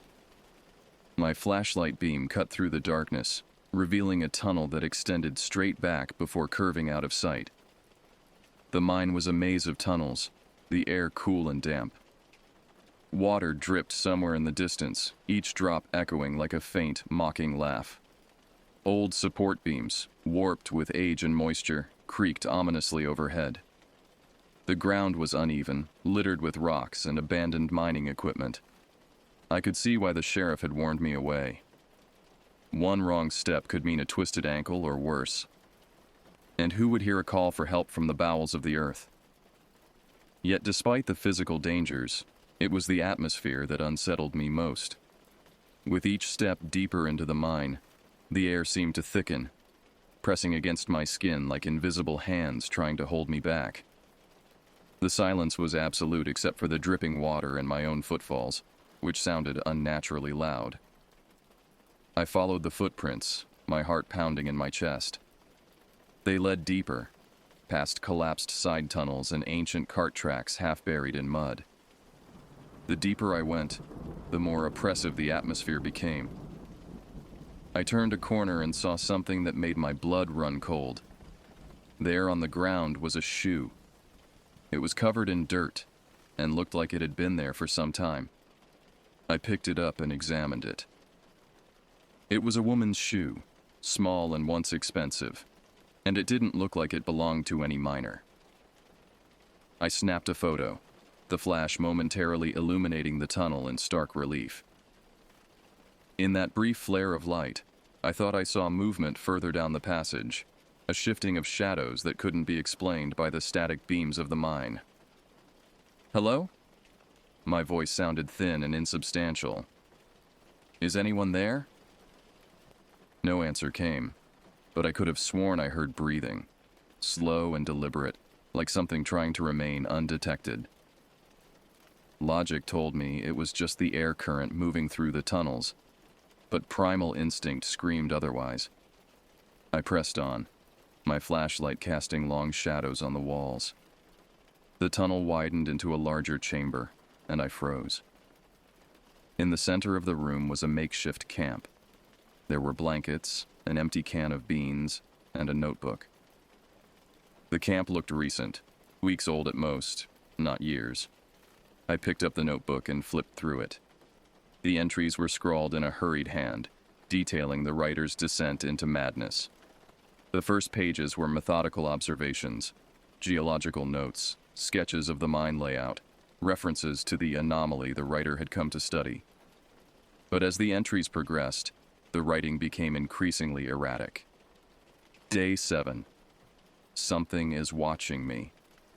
I feel its eyes every time I turn my back. Day 9. The noises began tonight, scratching at the walls, not rats, too deliberate. Day 12. I tried to leave today, got lost. The tunnels have changed. They're not the same as my maps. It's impossible. Day 14. It speaks to me now. Not in words, in my head. It knows my name. It knows everyone's name. The last entry was cut off mid-sentence, the pen trailing off the page in a jagged line. I saw it today. It's not what I thought. It's older than the mine, older than the town, older than... Suddenly, I heard a noise behind me. I spun around, but there was nothing there. My pulse quickened and I backed away, stumbling over a rock. The flashlight beam wavered, dancing across the chamber walls. As I regained my footing, I noticed a narrow passageway that seemed to lead deeper into the mine. It wasn't on the crude map sketched in the notebook. The passage mouth was oddly shaped, almost like it had been melted rather than carved or eroded. Against my better judgment, I decided to follow it. The passage was tight, and I had to squeeze through in some places. The walls were rough, scraping against my jacket. The rock felt warm to the touch, almost feverish, despite the chill in the air. My breathing grew labored, not just from exertion, but from a growing sense of panic. I kept my flashlight trained ahead, wary of what might be waiting for me, but equally afraid to look behind. The passage opened up into another chamber, this one larger and more sinister. The air smelled different here, metallic and rotten, like blood and decaying vegetation. There were markings on the walls, strange symbols that I couldn't decipher. They weren't mining notations or graffiti. They looked ancient, carved with purpose. In the center of the room was a pit, and from its depths, I could hear a faint sound. It was rhythmic, almost like breathing, but too slow to be human. I inched closer, trying to peer into the darkness. The pit seemed to descend forever, a perfect circle cut into solid stone. That's when I saw it. A figure, hunched and misshapen, emerged from the pit. It moved with deliberate, almost predatory grace. I couldn't make out its features in the poor light, but I could feel its eyes on me, cold and calculating. I backed away slowly, my heart hammering in my chest. The figure tilted its head, studying me with an intelligence that was unmistakably aware. It was not an animal, nor quite human. It was something else entirely. Suddenly, it lunged at me. I stumbled and fell, my flashlight skittering across the floor. The beam spun wildly, giving me glimpses of my attacker. Elongated limbs, skin like weathered leather, a face that seemed to shift and change with each momentary illumination. I scrambled to my feet and ran, my breath coming in ragged gasps. I could hear it behind me, its movements almost silent except for a faint clicking sound like bone against stone. I didn't dare look back. The tunnels seemed different now, unfamiliar. Had I taken a wrong turn? Was I running deeper into the mine instead of toward the exit? Panic threatened to overwhelm me. Then I saw light ahead. Faint, gray daylight filtering through the entrance. With a final burst of speed, I burst out of the mine, the daylight blinding me after the darkness. I didn't stop running until I reached my truck. I fumbled with the keys, finally managing to get the door open. My hands were shaking so badly I could barely start the engine. As I pulled away, I glanced in the rearview mirror. A shape stood at the mine entrance, silhouetted against the darkness beyond. It raised one impossibly long arm in what almost seemed like a farewell. I drove away, the mine receding in the rearview mirror. My heart was racing, and I struggled to keep the truck on the road. I needed answers, and I knew just where to start looking. Back in town, I went straight to the sheriff's office. My hands were still trembling, my clothes covered in dirt and sweat. Sheriff Wilcox was at his desk, filling out paperwork with methodical precision. He looked up as I burst in, his expression changing from annoyance to something like resignation when he saw my state. "You went to the mine," he said flatly. It wasn't a question. I collapsed into the chair across from him, words tumbling out in a frantic rush as I described what I'd seen. The camp, the notebook, the pit, the figure that had chased me. Wilcox listened without interruption, his face an unreadable mask. When I finished, he leaned back in his chair and sighed deeply, a sound weighted with decades of burden. "You're not the first to come to me with a story like this," he said, his voice low and tired. "People go missing around here, and we don't always find them. Some say there's something in that mine, something evil. Been that way since before my grandfather's time." "Why hasn't it been closed off?" I asked, my voice still trembling. "Why would you let people just wander in there?" "We've tried," he said, running a hand over his face. "Boards, chains, concrete. Hell, we even collapsed the entrance back in '78. It always finds a way to reopen. Folks around here have learned to stay away. I suggest you do the same." "What about the missing people? The ones on your wall?" Wilcox's eyes hardened. "Some were tourists who didn't heed warnings. Others were locals who should have known better. And some..." He paused, choosing his words carefully. "Some were looking for what you found. Researchers, paranormal investigators, thrill seekers. The mind draws a certain kind of person." "What is it? What's in there?" "Nobody knows for sure. Old Caleb McGrath, he was the town historian before he disappeared in '94. He had theories.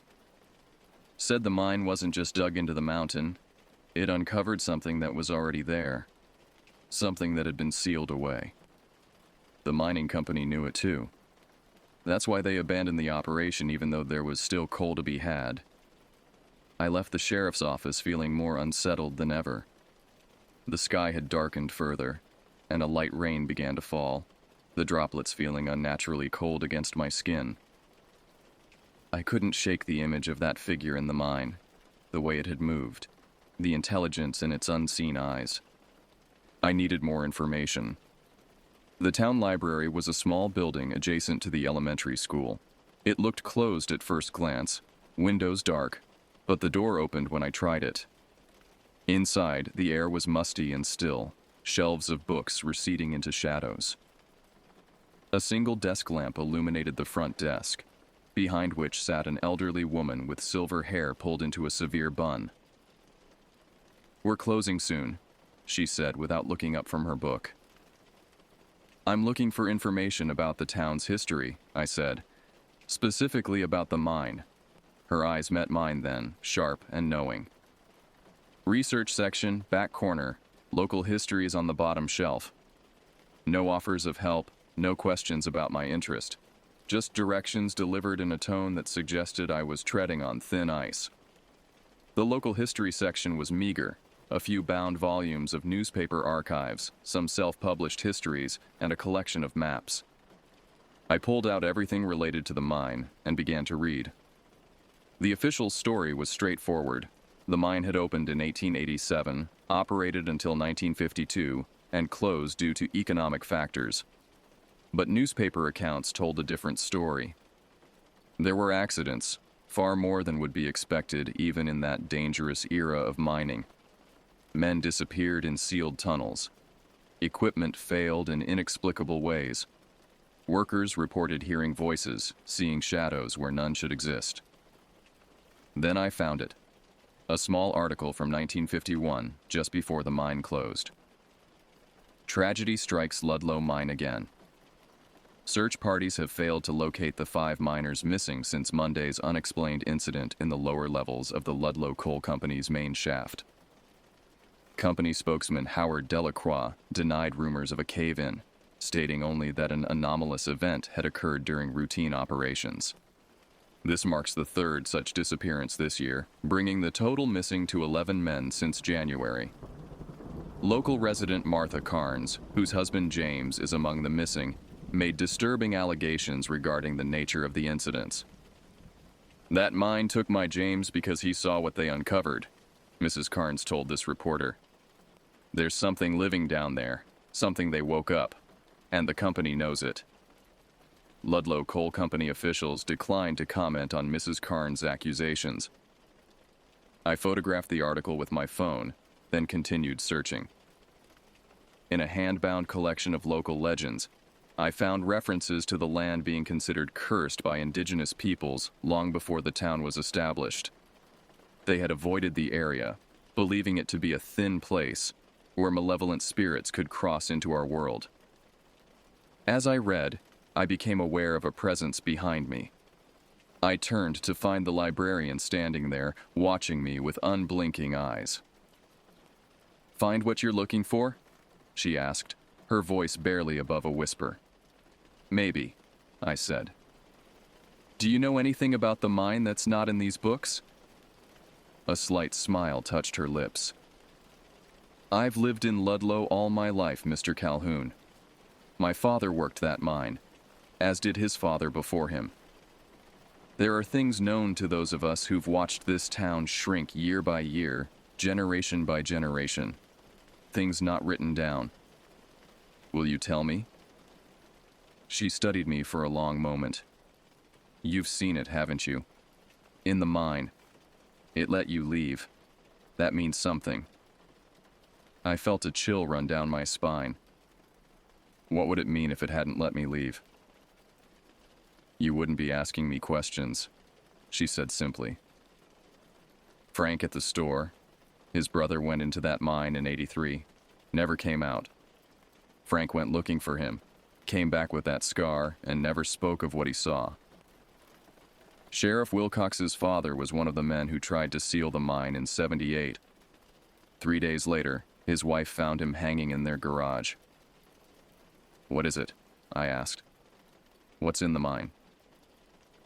"Something old," she said. "Something patient. It was here before us, and it'll be here after we're gone. It feeds rarely, but when it does..."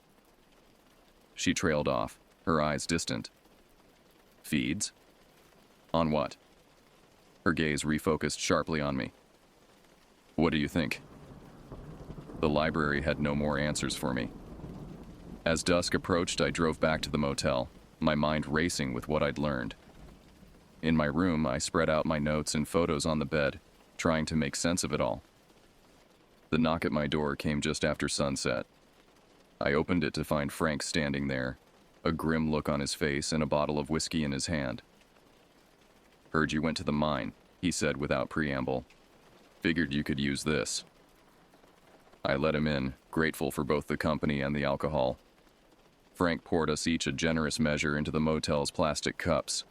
His hands were steadier now, as if having made some decision had calmed his nerves. "Sheriff says you saw something in there," he said after downing his drink in one swallow. I nodded. "Something not human." Frank's fingers traced the scar on his cheek unconsciously. "It marked you now.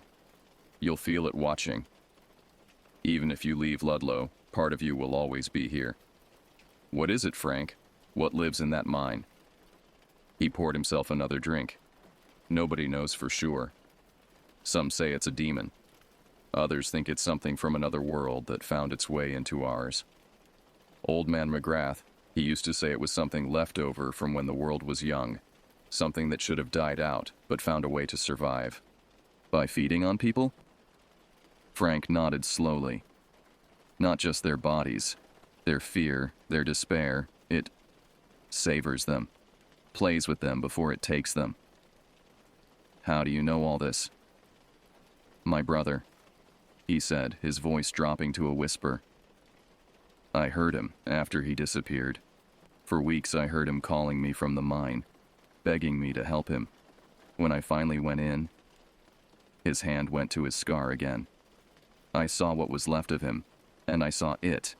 It let me go so I could tell others, so I could bring it more food. I need to show you something, he said, his voice low. Get your coat.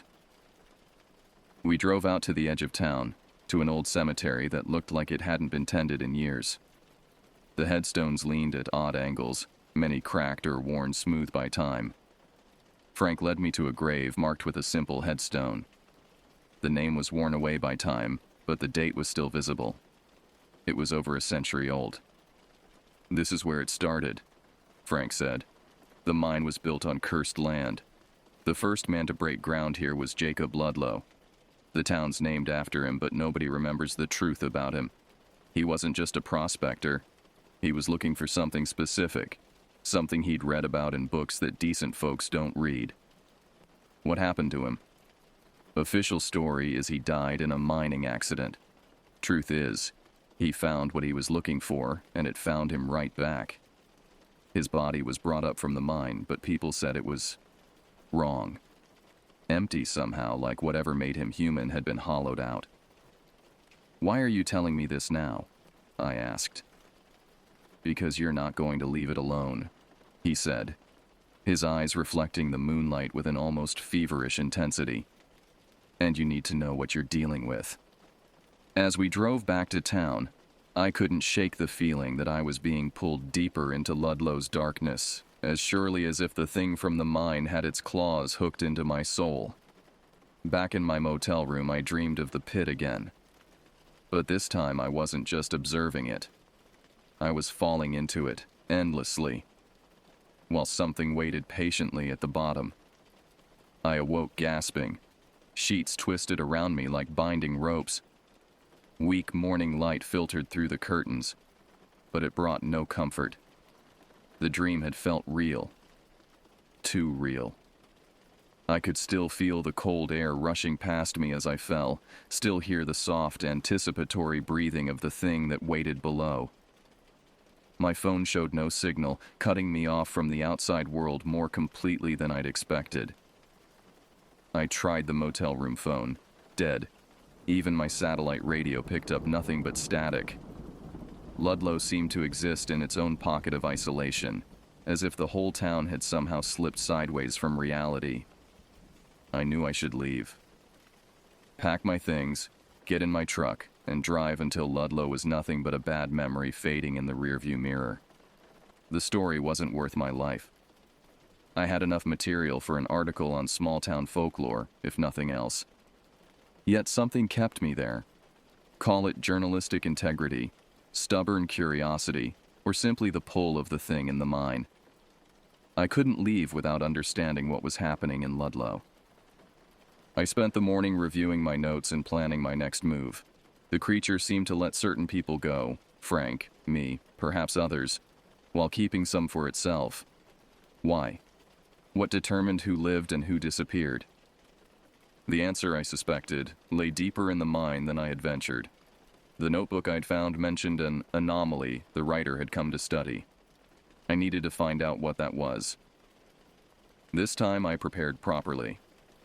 I bought rope, extra batteries, a hard hat with a mounted lamp, and water from Frank's store. He watched me gather supplies with a resigned expression. "You're going back," he said. Not a question.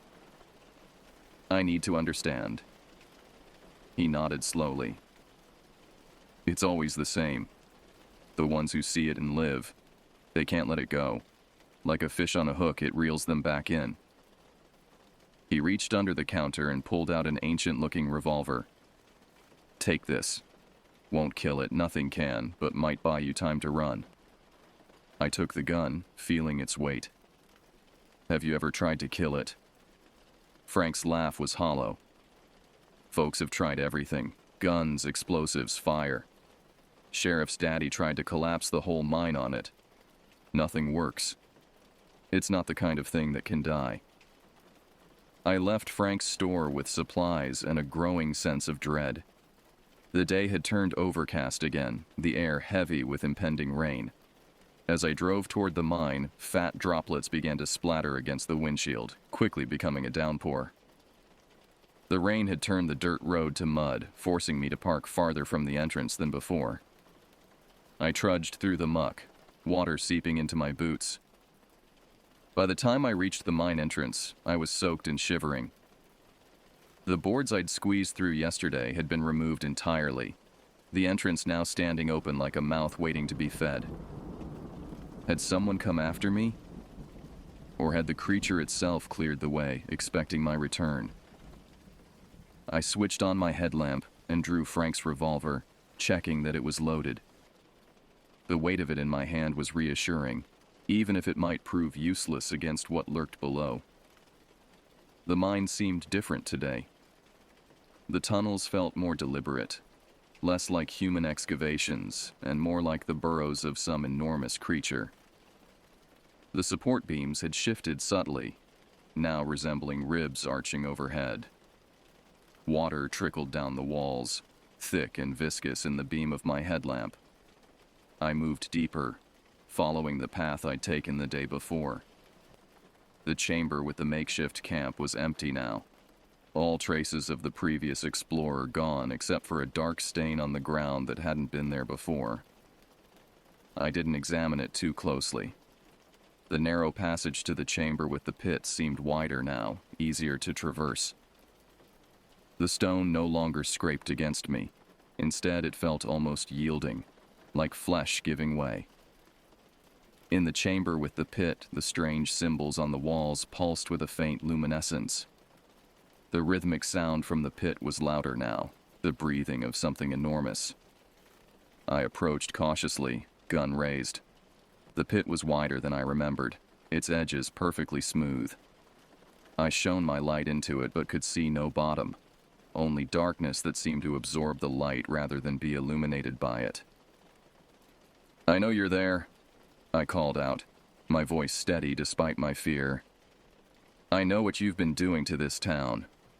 A sound emerged from the pit. Not quite a laugh, not quite a growl, but something that raised the hairs on the back of my neck. It was followed by words that I heard not with my ears, but inside my head, a voice that seemed to bypass my senses entirely. "You know nothing, Wade Calhoun. But you will learn." They all learn, in the end. The voice carried with it images, flashes of the mine throughout the decades, of men discovering the pit, of the thing emerging to feed, of Jacob Ludlow finding ancient texts that led him here, seeking power he couldn't comprehend, of generations of Ludlow residents living in the shadow of the mine, some offered as sacrifices to keep the thing sated, others marked as its messengers. "What are you?"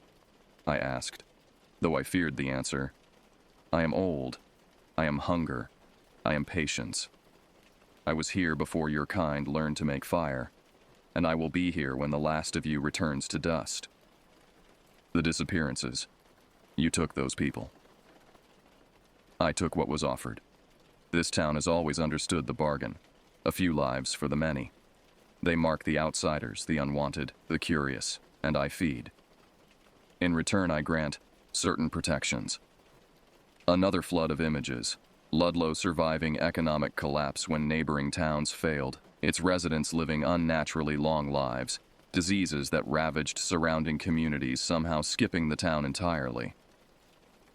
"And those you let go?" "Frank? Me? Some I mark as mine. They carry my touch, my scent. They draw others to me. Like moths to flame, the curious follow the marked ones, seeking answers they are not prepared to receive. I realized with horror what the creature was saying. It had let me go deliberately, knowing I would return, perhaps even knowing I would eventually leave Ludlow and my very presence would draw others to investigate, providing more food for the thing in the pit. "I won't be your lure," I said, raising the gun. "I'll expose you. I'll warn people away." The laugh came again, a sound of ancient amusement. Others have tried. Their warnings become legends, stories, mysteries, and mysteries draw the curious even more surely than silence. You cannot stop the cycle, Wade Calhoun.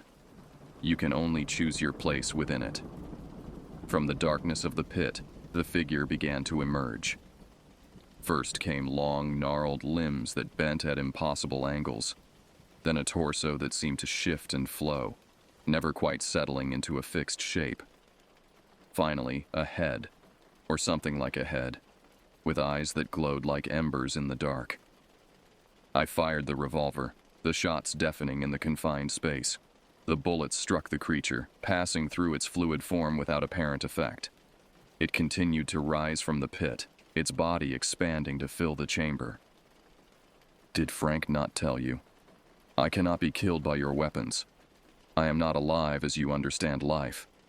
I backed away, firing again until the gun clicked empty. The creature moved toward me with that same deliberate grace I'd seen before. Up close, its form was even more disturbing. A constantly shifting amalgamation of features, some human, some animal, some utterly alien. "What do you want from me?" I asked, my back pressed against the chamber wall. "I want you to understand. I want you to carry my mark. I want you to spread my influence beyond this little town, this little mine. The world changes, Wade Calhoun. I must change with it." Its limb extended toward me, elongating impossibly. I dodged, running for the passage. The creature did not give chase immediately, seeming content to let me flee. It knew the tunnels better than I did, knew all the ways out were ultimately under its control. I ran blindly, taking turns I hadn't taken before, hoping to find another exit. The tunnels narrowed, widened, curved in ways that defied the mine's original architecture. I was no longer in a human construction, but in the creature's domain, a labyrinth it had shaped over centuries. Water was rising around my ankles, the rain outside flooding the lower tunnels. In the distance, I heard the ominous creak of stressed support beams. The mine was becoming unstable. I splashed through increasingly deep water, my headlamp beam bouncing wildly off the tunnel walls.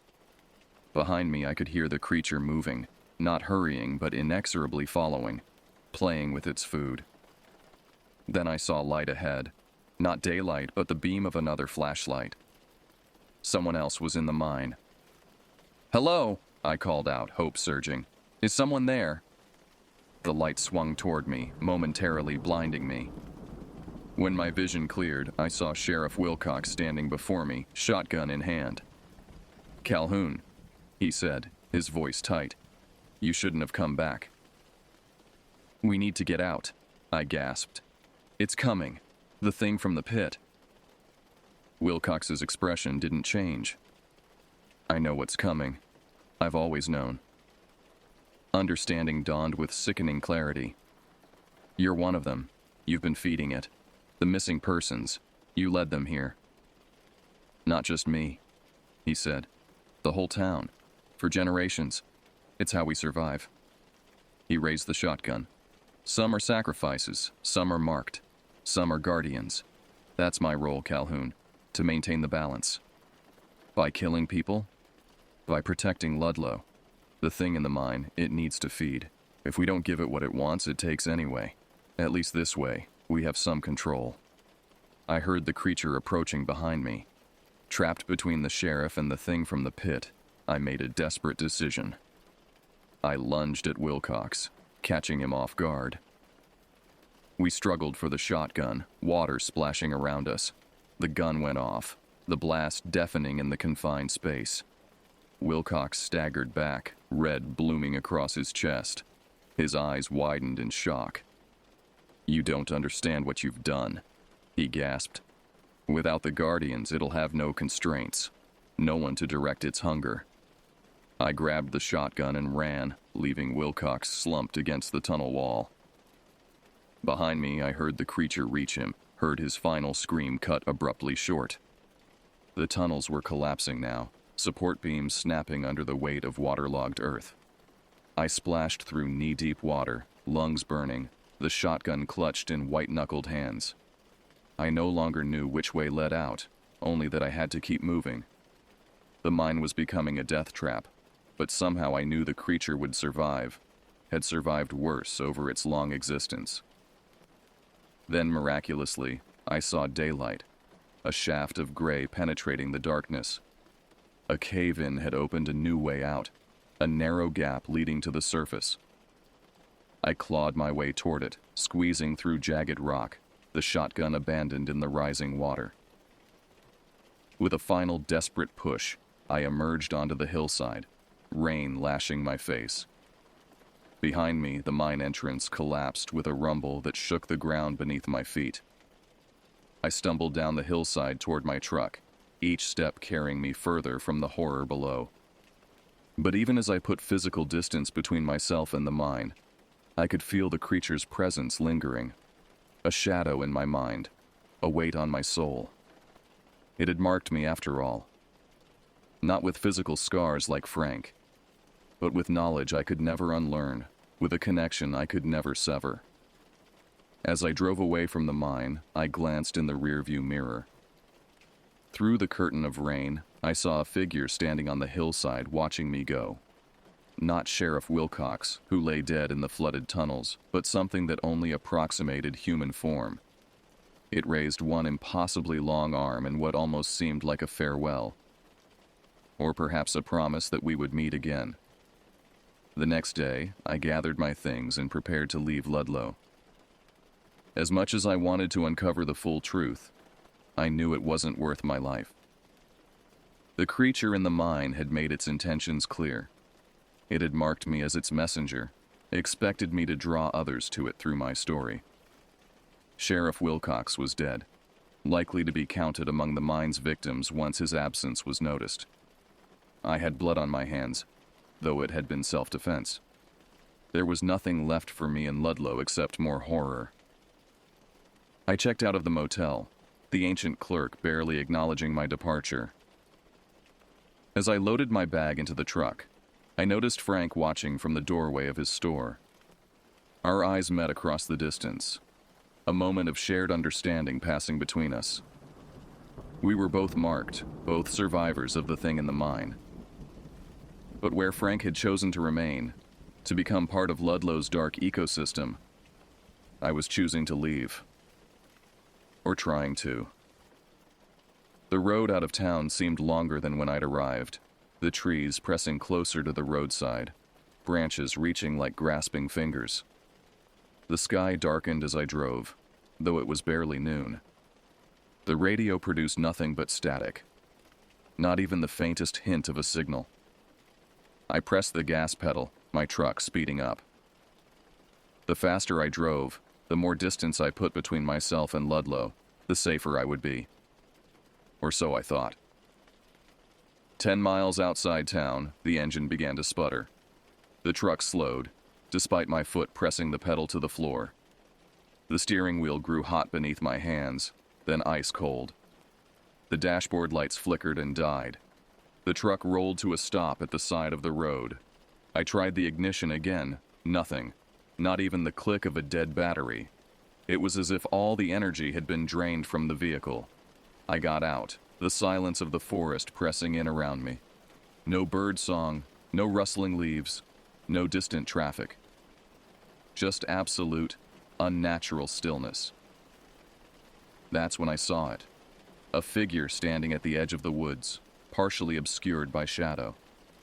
It was the same figure from the mine, its proportions subtly wrong, its movements too fluid to be human. "You can't keep me here," I called out, my voice sounding thin in the oppressive silence. The response came not in words but in sensations: amusement, patience, certainty.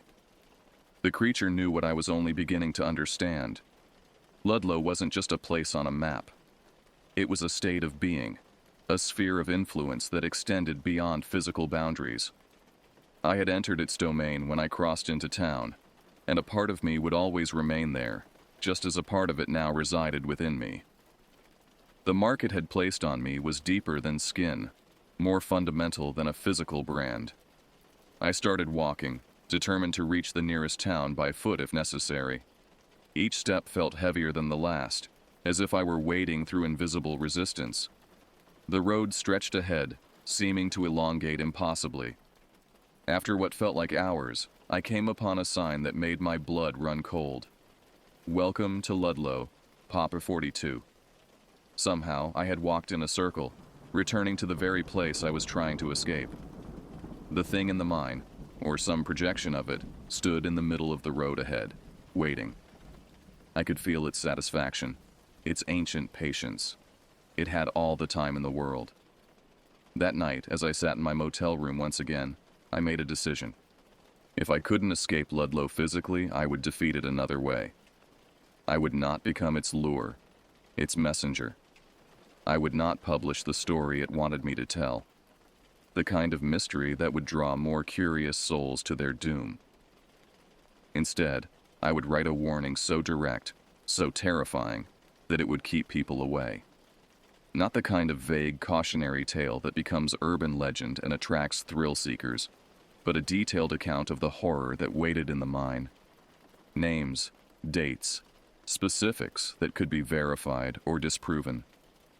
I worked through the night typing frantically on my laptop. The power flickered occasionally, as if something was trying to stop me, but it never failed completely. By dawn, I had a complete manuscript, everything I had seen, heard, and experienced in Ludlow. I copied the file onto a USB drive, then deleted it from my laptop. One copy would be enough.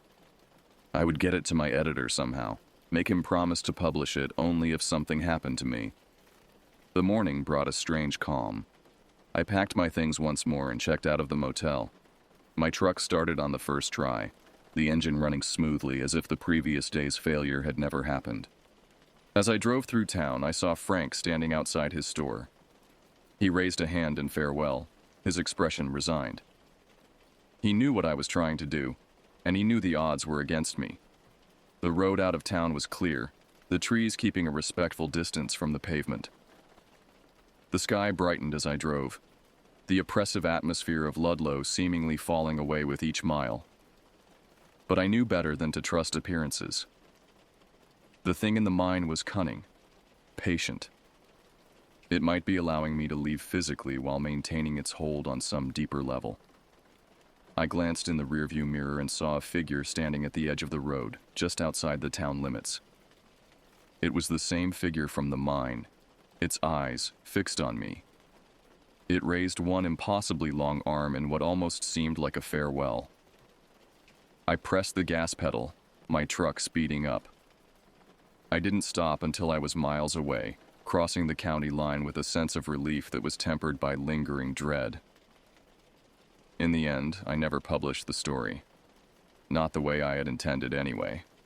My editor read the manuscript and called it compelling fiction, but too outlandish for the newspaper's fact-based reporting. He suggested I shop it to horror magazines or develop it into a novel. I tried to insist it was all true, showed him the photographs I'd taken in the mine, the article about the 1951 disappearances, even the woman's shoe I'd found. But without bodies, without proof of the creature itself, my story remained just that, a story. Some things are better left buried, and the truth about Ludlow was one of them. Not because it shouldn't be told, but because telling it the wrong way would only feed the hunger that waited in the darkness. I moved on with my life, or tried to. I left journalism, took a teaching position at a small college in Vermont.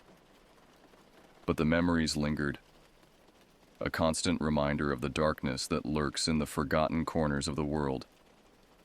Sheriff Wilcox's death was ruled an accident when they finally found his body, the official report citing a cave-in at the mine he'd been inspecting due to reports of trespassers. Frank continued to run his store, his eyes always watchful, always wary. The librarian maintained her archives, preserving the town's secrets in dusty volumes rarely read. And the mine remained, a silent sentinel guarding its secrets. After the cave-in that claimed Wilcox, the county finally allocated funds to seal it properly. Concrete and steel barriers that would supposedly keep people out forever. But I know better. The thing in the mine is patient. It has existed for millennia and will continue long after the town of Ludlow is nothing but ruins. The barriers will fail, as they always have. The hunger will resurface. Years later, I still wake in the night, feeling its presence. Sometimes in crowds, I catch glimpses of elongated limbs disappearing around corners. Sometimes on the phone, I hear breathing beneath the voice of whoever I'm speaking with. Slow, deliberate, ancient. The mark it left on me never faded. Not a physical scar like Frank's, but something deeper, more fundamental. A connection I can't sever, a shadow I can't outrun. I know one thing for certain. I will never go back to Ludlow. Not physically, at least. But in my dreams, I return to the mine night after night. To the pit. To the thing that waits in the darkness. And in those dreams, it's always patient, always hungry, always watching. Waiting for me to bring it more food,